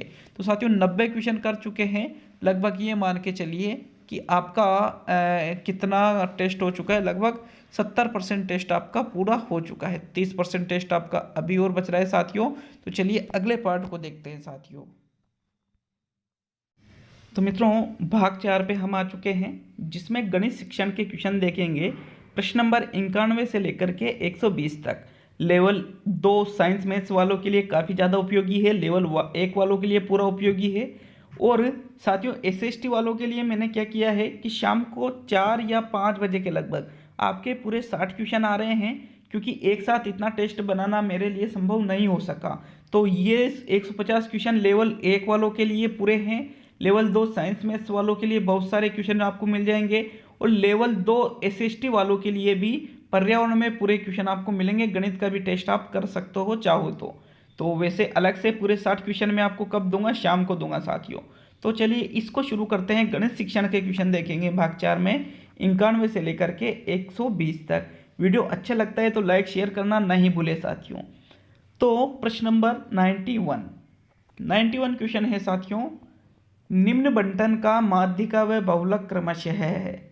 देखिएगा, मैं आपको क्वेश्चन समझा देता हूँ। क्वेश्चन आपको करना है, ऊपर लिखा हुआ है रन, नीचे लिखा हुआ है मैचों की संख्या 5, 12, 40, 55, 80 और 102। ये तो रन है। मैचों की संख्या 1, 3, 8, 10, 6 और 2। इनमें क्रमशः 5 में 1, 12, 3, 40, 60, 55, 10, 80, 6 और 102, 2। तो इस प्रकार से मैचों की संख्या है साथियों ये। अब इनमें से आपको माध्यिका भी निकालनी है और बहुलक भी निकालना है।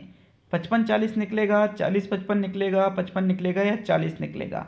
राइट आंसर बताइएगा साथियों। वीडियो को रोक लीजिएगा, सवाल कीजिएगा। मैं इसका राइट आंसर यहाँ पर बताकर जा रहा हूँ। इसका राइट आंसर है 55। तीसरा विकल्प आपका सही है प्रश्न नंबर 91 में। आपको क्या करना है गणित शिक्षण में मैं बता रहा हूँ कि वीडियो को रोक लेना है, सवाल को करना है और फिर मैं जो आंसर बता रहा हूँ उसको देखना है साथियों। तीसरा विकल्प 91 में सही है। 92, 7 अंकों की सबसे छोटी संख्या में कौन सी संख्या जोड़ी जाएगी वह 7 अंकों की सबसे बड़ी संख्या बन जाए।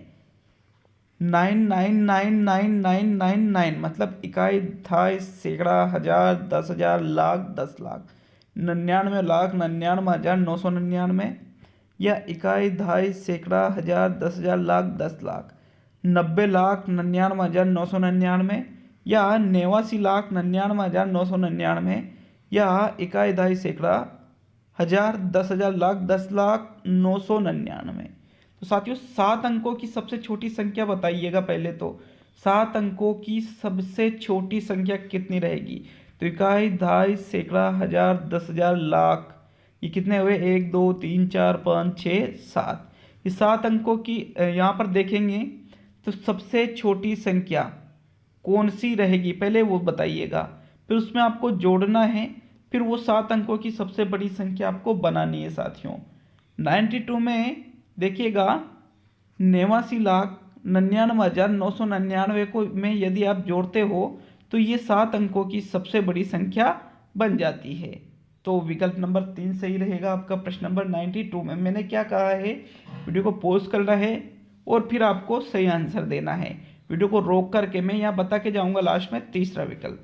चलिए नेक्स्ट 93, रजनी के पास 1 रुपये के 18 सिक्के, 50 पैसे के 27 सिक्के, 25 पैसे के 11 सिक्के, 5 रुपये के 6 सिक्के, 10 रुपये के 4 सिक्के और 10 पैसे के 22 सिक्के है तो उसके पास कुल कितनी राशि है। 110.25, 108.45 रुपये, 106.45 और 105.25। तो साथियों यहाँ पर भी सभी संख्याओं को आपको जोड़ लेना है और फिर जितनी राशि आती है वो आपका राइट आंसर रहेगा 93 में। तो बिल्कुल वीडियो को पॉज कीजिए और जोड़ लीजिए। मैं आपको राइट आंसर बता देता हूँ, वीडियो को रोक लीजिए आप, मैं बता रहा हूँ राइट आंसर। साथियों इसमें राइट आंसर आएगा 106.45 रुपये। जितनी भी ये धनराशि है पैसे और रुपए की, इनको सभी को जोड़ करके इतनी राशि आपके आ जाएगी। चलिए नेक्स्ट प्रश्न नंबर 94, निम्न में से सबसे छोटी व सबसे बड़ी भिन्न कौन सी है। भिन्नों को देखेंगे 1/5, 1/7, 2/7, 3/28, 3/14 और 6/25। इनमें से सबसे छोटी और सबसे बड़ी 1/7 व 3/28, 3/28 व 1/7, 3/28 व 2/7 और 1/7 व 6/25। तो मित्रों यहाँ पर देखिएगा क्या करना है आपको। ऊपर जो संख्या लिखी है उसमें 0 लगा कर सभी में नीचे वाली जो संख्या है उसका भाग दे देना है। जिसमें सबसे ज़्यादा जो बड़ी संख्या है वो सबसे बड़ी भिन्न, जिसमें सबसे छोटी संख्या आएगी वो सबसे छोटी भिन्न। तो इसका राइट आंसर कौन सा आएगा आप साथियों बताइएगा। वीडियो को रोक लीजिएगा, मैं यहाँ पर आपको आंसर बता रहा हूँ साथियों। प्रश्न नंबर 94 में देखिएगा, 94 में आपके तीसरा विकल्प सही रहेगा। 3/28 सबसे छोटी भिन्न आएगी और 2/7 सबसे बड़ी भिन्न आएगी साथियों। चलिए नेक्स्ट प्रश्न नंबर 95 पे आते हैं मित्रों। प्रश्न नंबर 95 ये देखिएगा, किसी न्यूनतम संख्या को जब 24, 32 व 36 से भाग दिया जाता है तब प्रत्येक स्थिति में क्रमशः 19, 27 व 31 शेष बचता है तो वह न्यूनतम संख्या कितनी होगी। 238, 283, 823, 382। तो साथियों यहाँ पर न्यूनतम संख्या मतलब वह छोटी से छोटी संख्या ज्ञात करना है। तो मतलब यहाँ पर आपको क्या ज्ञात करना है, लय से ज्ञात करना है साथियों। यहाँ पर ज्ञात करके बताइएगा हमें इसका राइट आंसर कौन सा है। एक बार वीडियो को पॉज कर लीजिए, मैं यहाँ पर आपको राइट आंसर बताऊंगा प्रश्न नंबर 95 में। तो 95 में आपका दूसरा विकल्प है 283। मित्रों अगर किसी भी प्रश्न पर 150 में से किसी भी प्रश्न पर डाउट हो तो प्रश्न संख्या लिख दीजिए और कारण भी बता दीजिए। प्रश्न संख्या लिखने के साथ कारण भी बताइए, तभी उसमें अगर अपेक्षित परिवर्तन है तो किया जाएगा। इसके लिए आपके पास 1 दिन का टाइम है। बाकी वापस नया टेस्ट बनाने के लिए, क्योंकि बहुत ही ज़्यादा मेहनत हो रही है, बहुत ही ज़्यादा। प्रश्न नंबर 96, एक स्कूल की पुताई, वैसे पूरी एक बात और बता दो, पूरी जानकारी के साथ पूरा ध्यान रख करके ही मैं आंसर बताता हूँ। ऐसा नहीं है कि जल्दी जल्दी में गलती बता दिया, ऐसा कुछ भी नहीं है साथियों। एक उस स्कूल की पुताई 12 आदमी मिलकर 18 दिन में करते हैं, तो उस स्कूल की पुताई 8 आदमी मिलकर कितने दिनों में कर लेंगे? 27 दिन में, 12 दिन में, 24 दिन में या 30 दिन में? देखिए वो जो स्कूल है 12 × 18 करेंगे तो जितना आपका आएगा उसमें 8 का भाग दे दोगे तो आपका राइट आंसर निकल के आ जाएगा, और राइट आंसर निकल के आएगा आपके 27 दिन। प्रथम विकल्प सही रहेगा साथियों 96 में। चलिए नेक्स्ट प्रश्न नंबर आता है 97। एक परिवार का औसत खर्च पहले 4 महीनों के 2750 रुपये प्रति महीना है, अगले 3 महीनों के 2940 रुपये प्रति महीना है, और अंतिम 5 महीनों के 3130 रुपये प्रति महीना है। यदि पूरे साल में परिवार ने 5330 रुपये की बचत की हो तो परिवार की वार्षिक आय कितनी होगी? 3001 रुपये, 3400 रुपये, 3300 रुपये और 3250 रुपये। तो साथियों राइट आंसर बताइएगा। देखिएगा पहले क्या करेंगे, इस क्वेश्चन को कैसे करेंगे। 2750 को आप 3 से गुणा कीजिएगा, प्रति महीना 4 से गुणा कीजिएगा। अगले 3 महीने को 2940 को 3 से गुणा कीजिएगा, और 5 को आप 3130 से गुणा कीजिएगा। फिर इसको गुणा करने के बाद जो संख्या आएगी उसको जोड़ लीजिएगा, फिर उसमें 5330 भी जोड़ लीजिएगा। जितना आता है फिर वो आपके परिवार की कुल वार्षिक आय निकल जाएगी। तो साथियों यहाँ 97 में राइट आंसर बताइएगा। चलिए मैं बता देता हूँ 97 में आपके राइट आंसर रहेगा साथियों, परिवार की वार्षिक आय पूछा है यहाँ पर साथियों। वार्षिक आय की बात करें तो वार्षिक आय, सॉरी यहाँ सारे ऑप्शन गलत है, सारे ही ऑप्शन गलत है साथियों, सारे ही ऑप्शन। परिवार की वार्षिक आय गलत हो जाएगी, तो आप हमें कमेंट करके वैसे इसका उत्तर बता सकते हो। इसके सारे ही विकल्प गलत है, क्योंकि 2750 प्रति महीना, 2940 रुपये प्रति महीना, 3130 रुपये प्रति महीना, फिर भी 5330 बच रहा है, तो वार्षिक आय पूछी गई है, तो सारे ऑप्शन गलत हो जाते हैं साथियों ये तो वार्षिक आय फिर भी अगर हम करके देखें तो मैंने कहा है उस प्रकार से ये क्वेश्चन हो जाएगा 97 में। बोनस तो मैं दूंगा नहीं, कमेंट करके बताइएगा साथियों। इसका बोनस वाला क्वेश्चन नहीं है, आप फिर भी है तो बोनस वाला, लेकिन आप फिर भी इसका आंसर निकाल के हमें जरूर बताइएगा। चलिए नेक्स्ट प्रश्न नंबर 98। किसी वस्तु के अंकित मूल्य पर 30% छूट देने पर विक्रय मूल्य 4200 रुपये होता है। यदि छूट 20% दी जाए तो विक्रय मूल्य कितना होगा? 5400, 4800, 2900 और 600। तो 30% छूट दे रहे हैं फिर भी 4200 में बेच रहे हैं। 20% देंगे तो ज़्यादा बचत होगी, तो 2900 तो गलत हो गया। 54, 48 या 6000, कौन सा राइट आंसर रहेगा निकाल के बताइए साथियों। प्रश्न नंबर 98 में चलिए मैं एक बार बता देता हूँ, वीडियो को पॉज कर लीजिएगा। 20% की यदि हम छूट देंगे तो उसे 4800 रुपये उसका विक्रय मूल्य होगा, 600 रुपये का और अधिक फायदा होगा साथियों से। प्रश्न नंबर 99। कोई धनराशि साधारण ब्याज की दर से 12 वर्षों में स्वयं की 2 गुना हो जाती है 12 वर्षों में, तो वह धनराशि उसी ब्याज की दर से कितने समय में स्वयं की 6 गुना हो जाएगी? 45 वर्षों में, 36 वर्ष में, 48 वर्ष में और 60 वर्ष में। तो साथियों धनराशि यहाँ पर ज्ञात नहीं है तो हम 100 मान लेते हैं। ब्याज की दर ज्ञात नहीं है लेकिन समय ज्ञात है 12/100। 12 वर्षों में कितनी हो रही है? स्वयं की दुगनी। तो साथियों उसको यहाँ पर आपको दर निकाल देनी है, और यहाँ पे जो दर निकलेगी वही दर कहाँ पे लगाओगे? जब वो 6 गुना हो जाएगी। तो निकाल के बताइए प्रश्न नंबर 99 में राइट आंसर। तो साथियों प्रश्न नंबर 99 में आपका जो राइट आंसर रहेगा वो रहेगा 60 वर्ष, चौथा विकल्प। चलिए नेक्स्ट प्रश्न नंबर 100 पे आते हैं साथियों। 100वां क्वेश्चन। विषम बाहु त्रिभुज में तीनों भुजाएं समान होती है, 2 भुजाएं समान होती है, तीनों भुजाएं असमान होती है और 2 कोण समान होते हैं। जो विषम बाहु त्रिभुज है साथियों, इसमें तीनों ही भुजाएं असमान। विषम बाहु, विषम का मतलब अलग अलग, असमान। तीसरा विकल्प सही है प्रश्न नंबर 100 में। चलिए नेक्स्ट प्रश्न नंबर 101। निम्न चित्र में कितने चतुर्भुज है? 10, 15, 16 और 18। अच्छी तरह से देख लीजिए चित्र को, चतुर्भुज पूछा है तो साथियों गिनिए अच्छी तरह से, गिन करके राइट आंसर बताइएगा। इसका जो राइट आंसर आएगा एक बार आप वीडियो को पॉज कर लीजिए और फिर गिन लीजिए।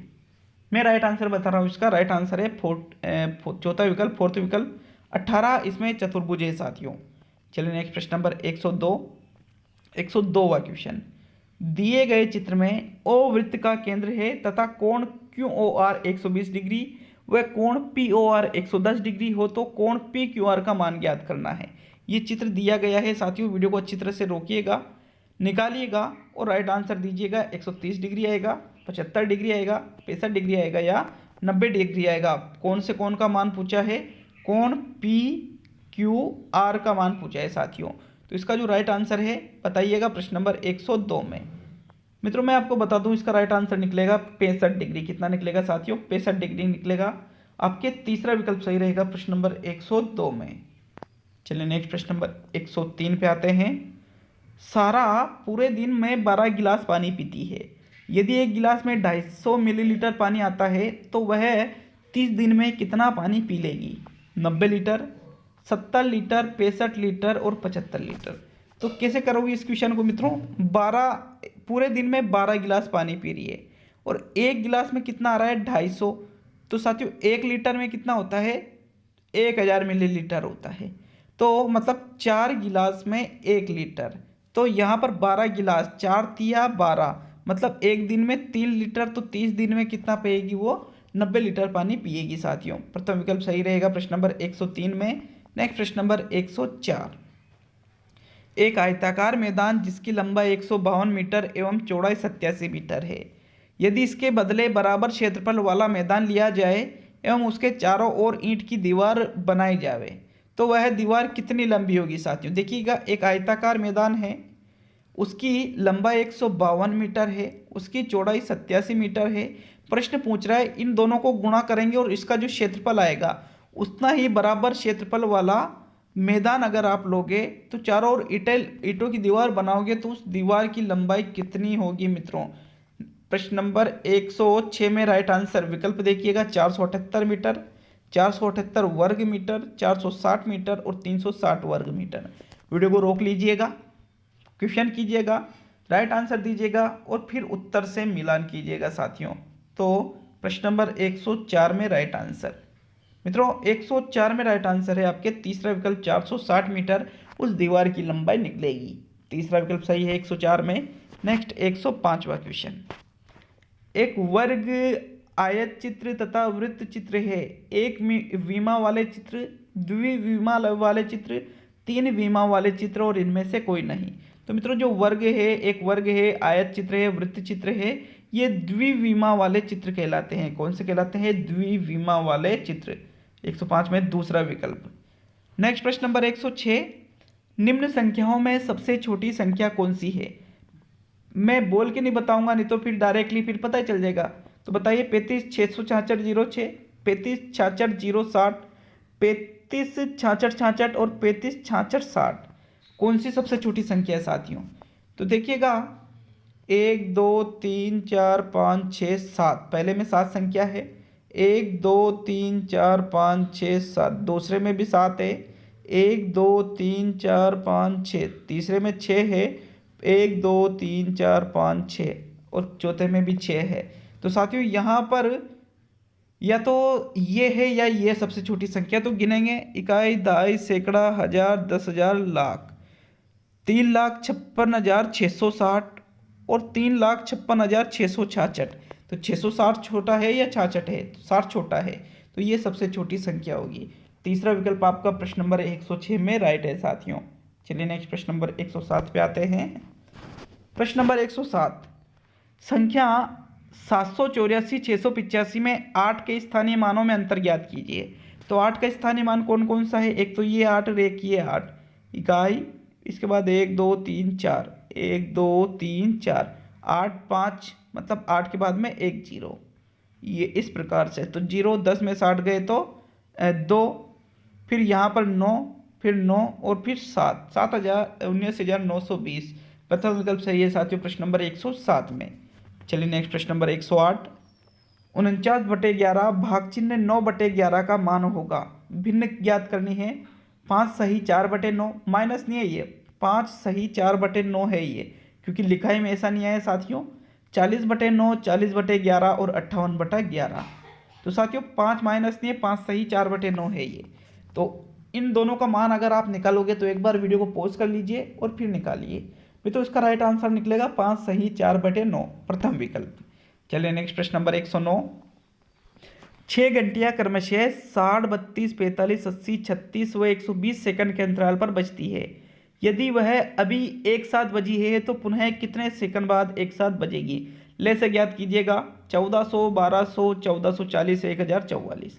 इनका 60, 32, 45, 80, 36 और 120 सभी का ले से निकाल लीजिएगा, राइट आंसर आ जाएगा। तो प्रश्नों को कीजिए। अभी मैं इसका राइट आंसर बताता हूँ साथियों, वीडियो को रोक लीजिए आप। देखिए 109 में राइट आंसर निकलेगा आपके 1440 सेकंड बाद वापिस ये सभी घंटियां एक साथ बजेगी। तो चलिए नेक्स्ट प्रश्न नंबर 110। एक कक्षा के 20 छात्रों के औसत अंक 78 थे। बाद में ज्ञात हुआ कि एक छात्र के 98 अंकों को 18 लिख दिया गया था। तो सही औसत अंक कितने थे? 80, 79, 82, 85। तो 20 छात्र हैं, उनके औसत अंक कितने हैं? 78। पता चला कि कोई छात्र है 98 अंक उसके आए थे, 18 लिख दिया। तो कैसे करोगे? 20 इंटू आप 78 कर दोगे और उसमें जितना आएगा, तो 18 लिख दिया था तो 98 माइनस 18 कितना होता है साथियों? 98 माइनस 18, 18 तो 08, 80 जो आएंगे उसमें 80 भी जोड़ दोगे और फिर उसमें 20 का भाग दे दोगे। तो इसका राइट आंसर निकल जाएगा 110 में।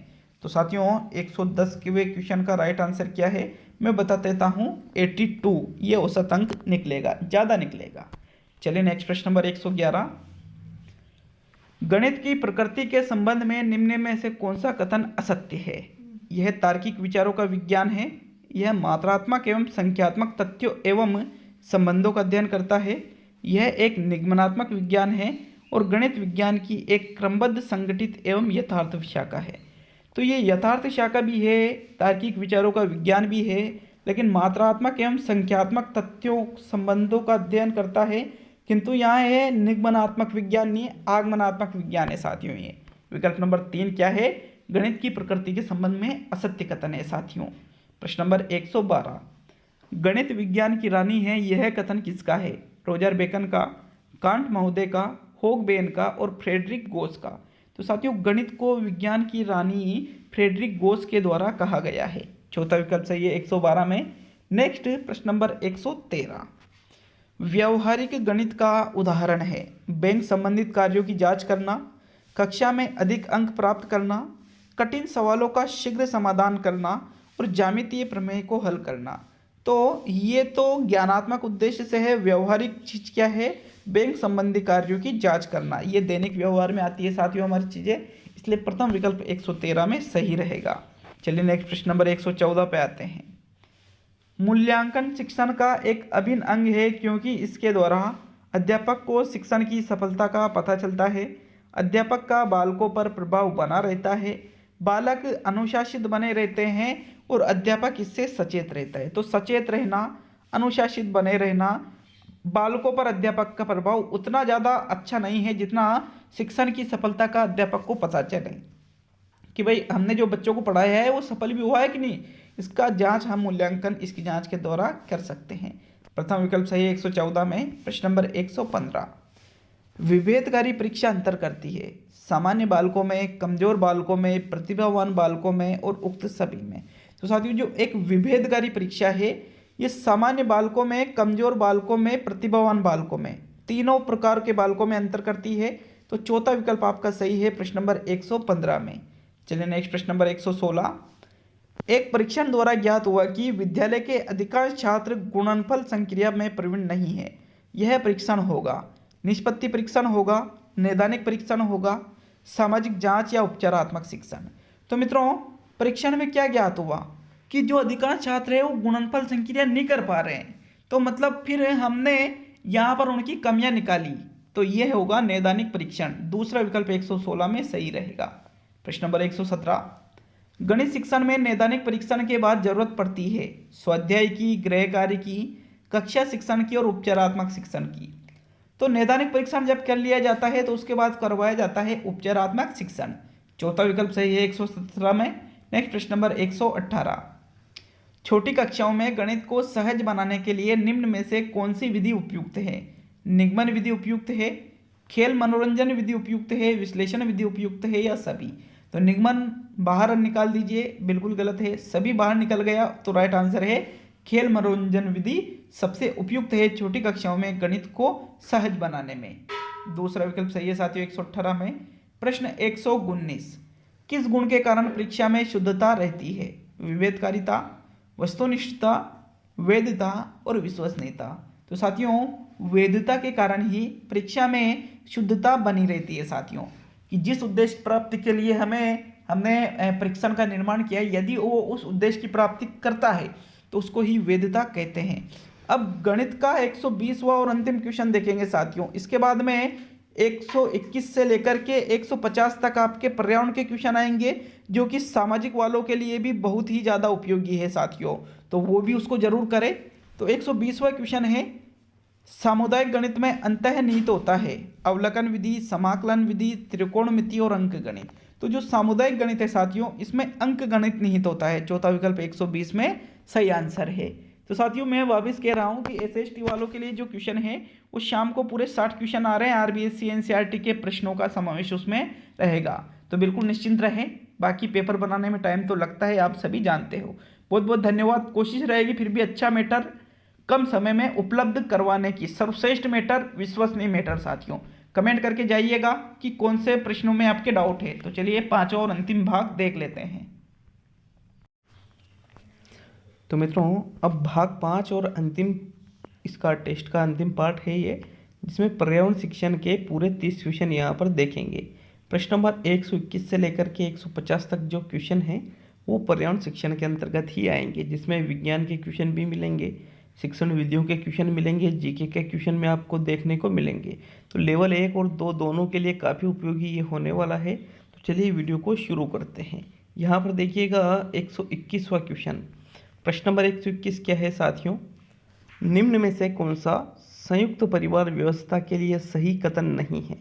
परिवार में संयुक्त रसोई होती है, उत्पादन साधनों पर न कि उपभोग पर सभी का स्वामित्व होता है, देवी देवताओं की उपासना का एक सामान्य स्थान होता है और उत्पादन साधनों पर परिवार का सामूहिक स्वामित्व होता है।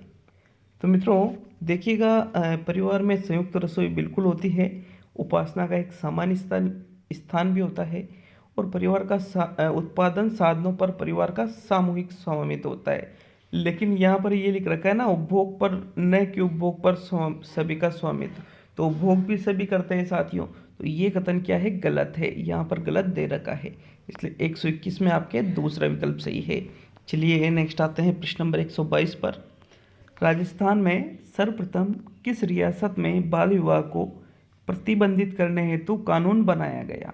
जयपुर रियासत, जोधपुर रियासत, कोटा रियासत और बूंदी रियासत। तो मित्रों देखिए राजस्थान में अगर बात करें रियासत के बारे में कि वो कौन सी रियासत थी जिसमें बाल विवाह को प्रतिबंधित करने हेतु सबसे पहले कानून बनाया गया था, तो राजस्थान की वो जोधपुर रियासत थी साथियों। कौन सी रियासत थी? जोधपुर। दूसरा विकल्प आपका सही है 122 में।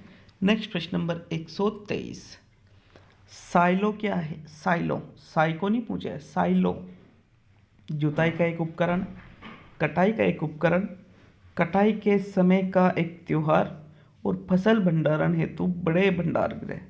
तो मित्रों साइलो किसे कहा जाता है?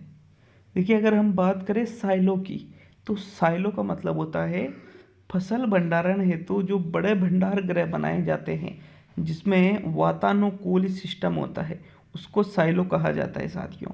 चौथा विकल्प सही है आपका प्रश्न नंबर 123 में। चलिए नेक्स्ट प्रश्न नंबर 124 पर आते हैं साथियों। प्रश्न नंबर 124। राजस्थान वित्त निगम की स्थापना कब की गई? 1952, 1955, 1965 और 1971। तो राजस्थान वित्त निगम, देखिएगा राजस्थान वित्त निगम की स्थापना सन 1955 में की गई। RFC जिसको शॉर्ट में कहते हैं। कब की गई इसकी स्थापना? सन 1955 में। दूसरा विकल्प आपका सही है 124वें क्वेश्चन में। चलिए नेक्स्ट प्रश्न नंबर 125। राजस्थान राज्य स्तरीय उपभोक्ता संरक्षण परिषद का प्रथम बार गठन कब किया गया? अगस्त 1987, 1 मार्च 1987, 1 जुलाई 1987 और 2 अक्टूबर 1987। तो मित्रों बताइएगा राइट आंसर।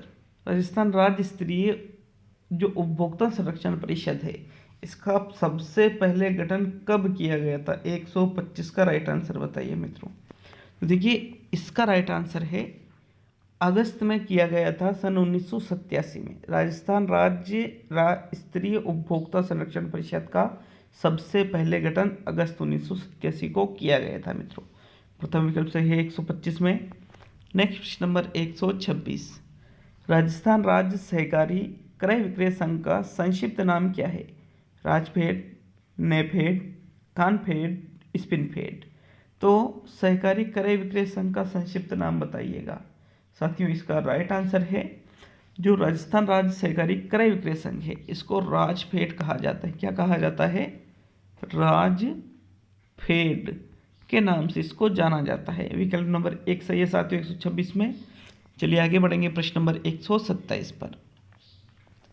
निम्न में से असत्य कथन है।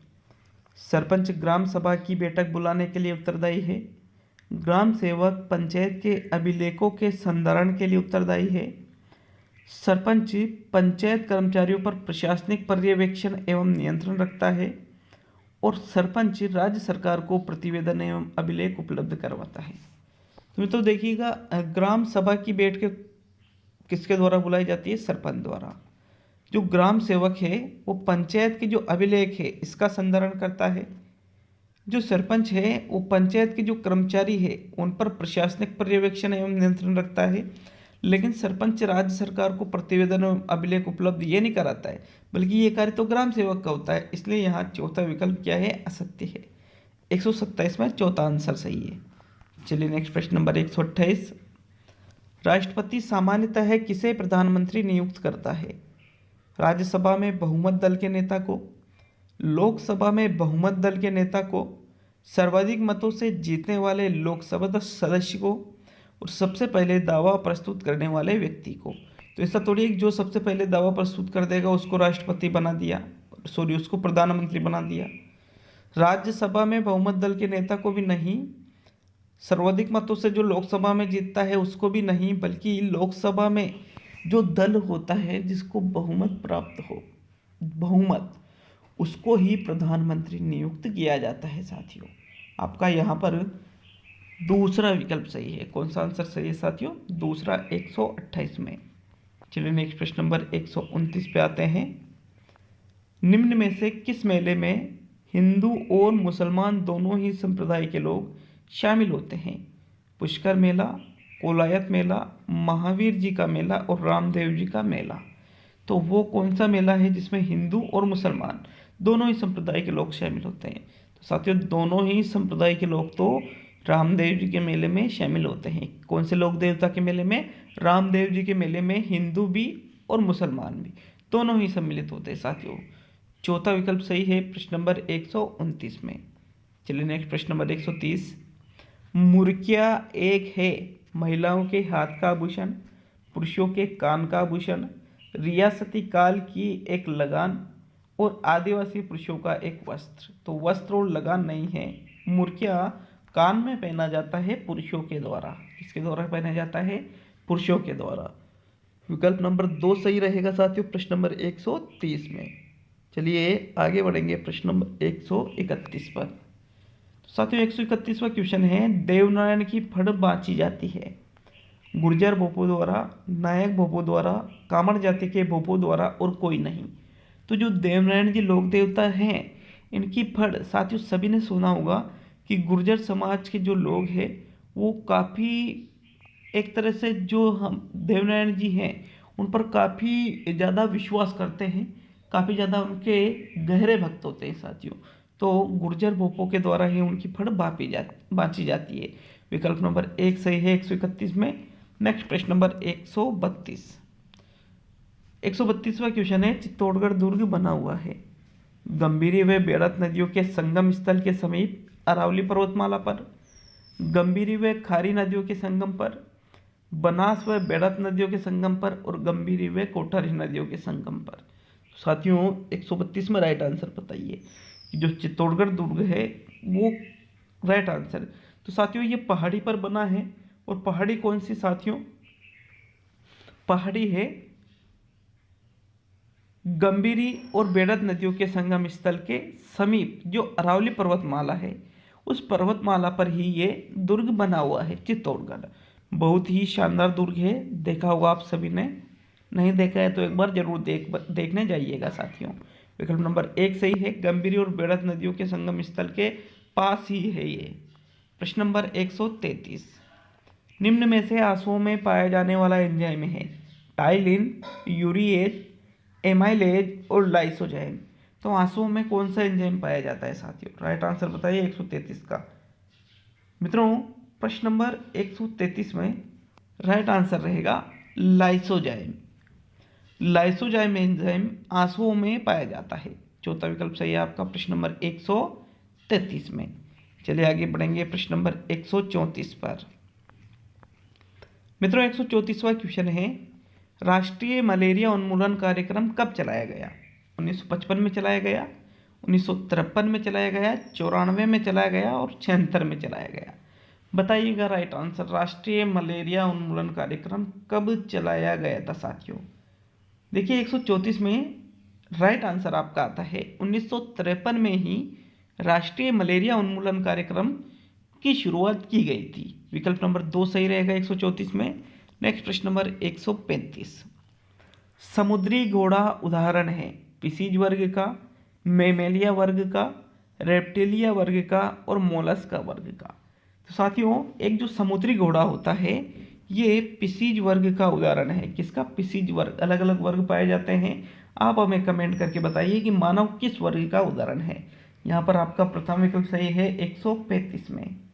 चलिए नेक्स्ट प्रश्न नंबर 136, भारत के बायोडाइवर्सिटी हॉट स्पॉट है पश्चिमी घाट व Himalaya, Sundaland, Indo Burma biodiversity hot spot और उपरोक्त सभी। तो साथियों भारत के बायोडाइवर्सिटी हॉट स्पॉट की बात करें तो पश्चिमी घाट और Himalaya, Sundaland, Indo Burma biodiversity hot spot, और ये तीनों ही डाइवर्सिटी हॉट स्पॉट में आ जाते हैं, इसलिए चौथा विकल्प उपरोक्त सभी वाला सही रहेगा प्रश्न नंबर 136 में। चलिए नेक्स्ट प्रश्न नंबर 137, एक्वापोनिक कृषि की सीमा या दोष है उर्वरकों का प्रयोग नहीं किया जाना, जल में पोषक तत्वों का अभाव, भूमिगत फल व सब्जियों के उत्पादन हेतु उपयुक्त नहीं और नाइट्री कारक जीवाणुओं का प्रयोग।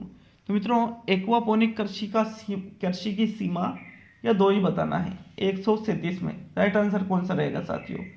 तो मित्रों प्रश्न नंबर 137 है उसमें राइट आंसर है भूमिगत फल व सब्जियों के उत्पादन हेतु ये उपयुक्त कृषि नहीं है, इसलिए तीसरा विकल्प है।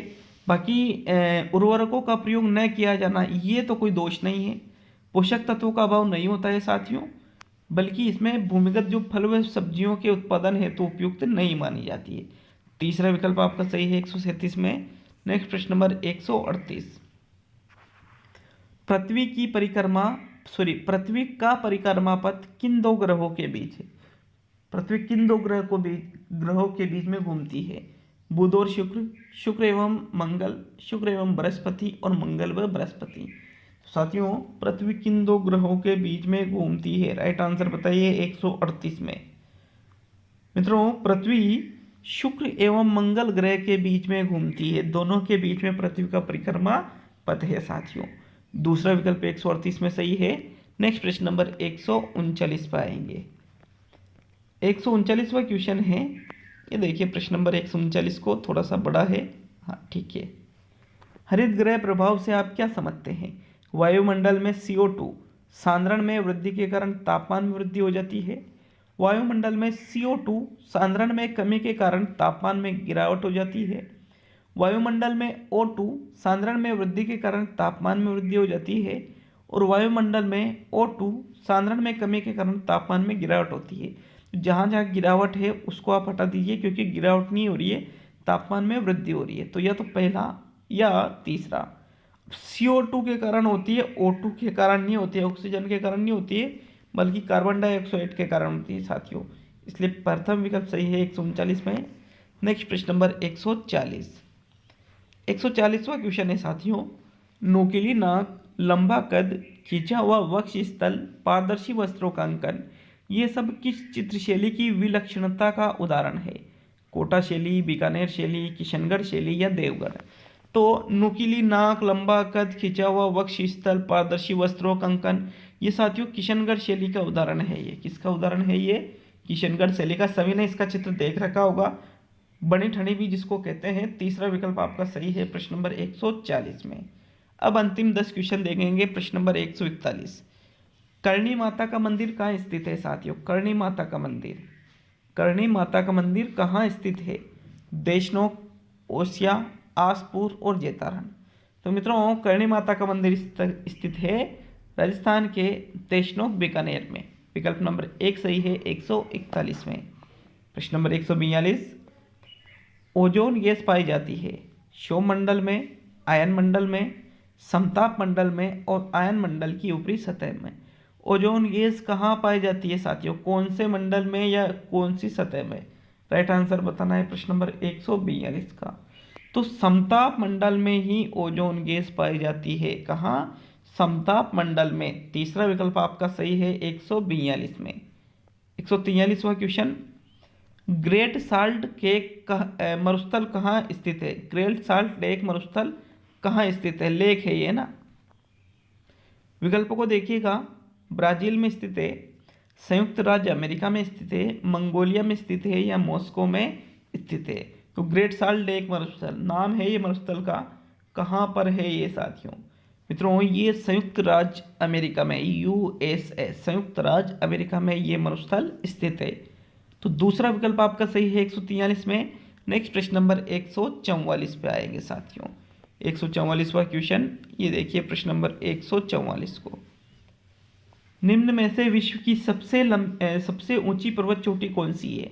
Mount Elbrus, Mount Vinson, Mount Kilimanjaro और माउंट एवरेस्ट। तो सबसे ऊंची पर्वत चोटी की बात करें तो यह है पूरे विश्व की सबसे ऊंची माउंट एवरेस्ट।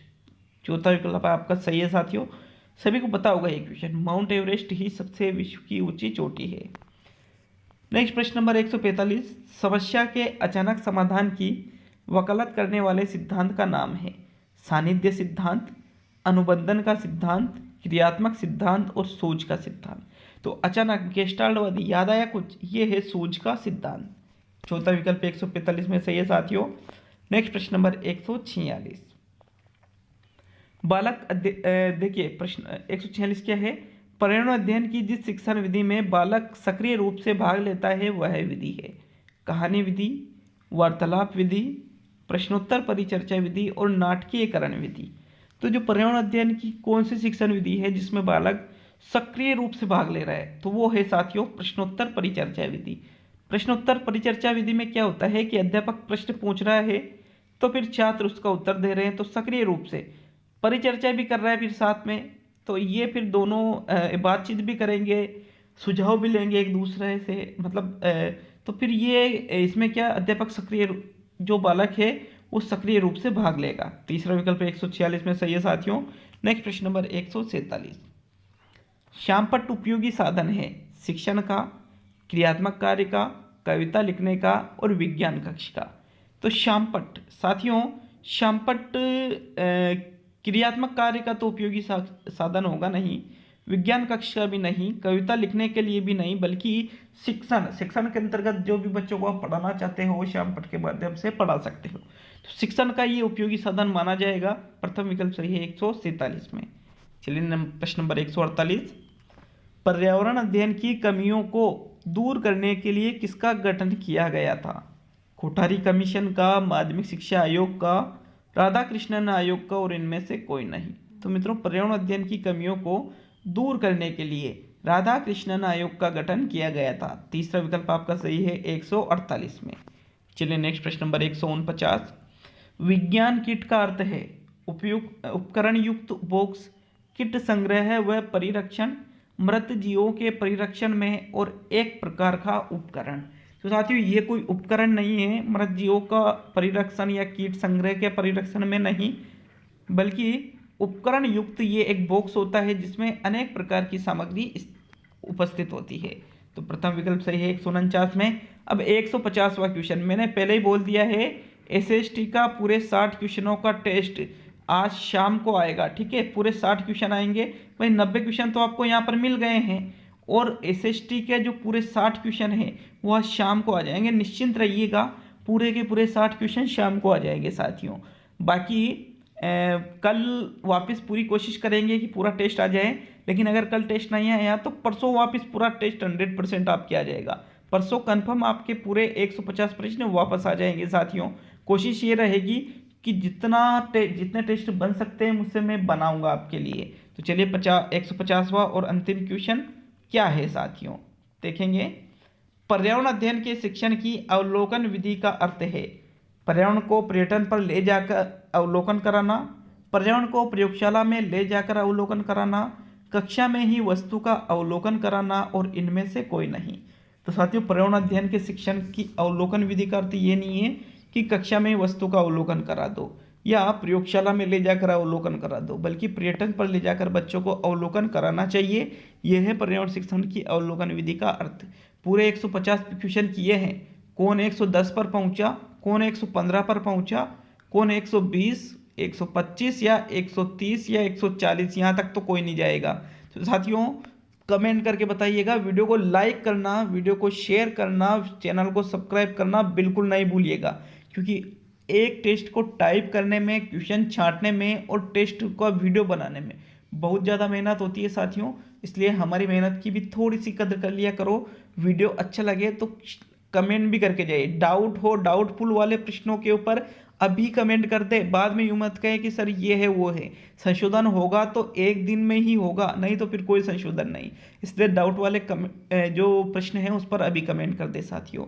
तो मिलते हैं अगले वीडियो में। बहुत बहुत धन्यवाद सभी का। शुभ दिन साथियों।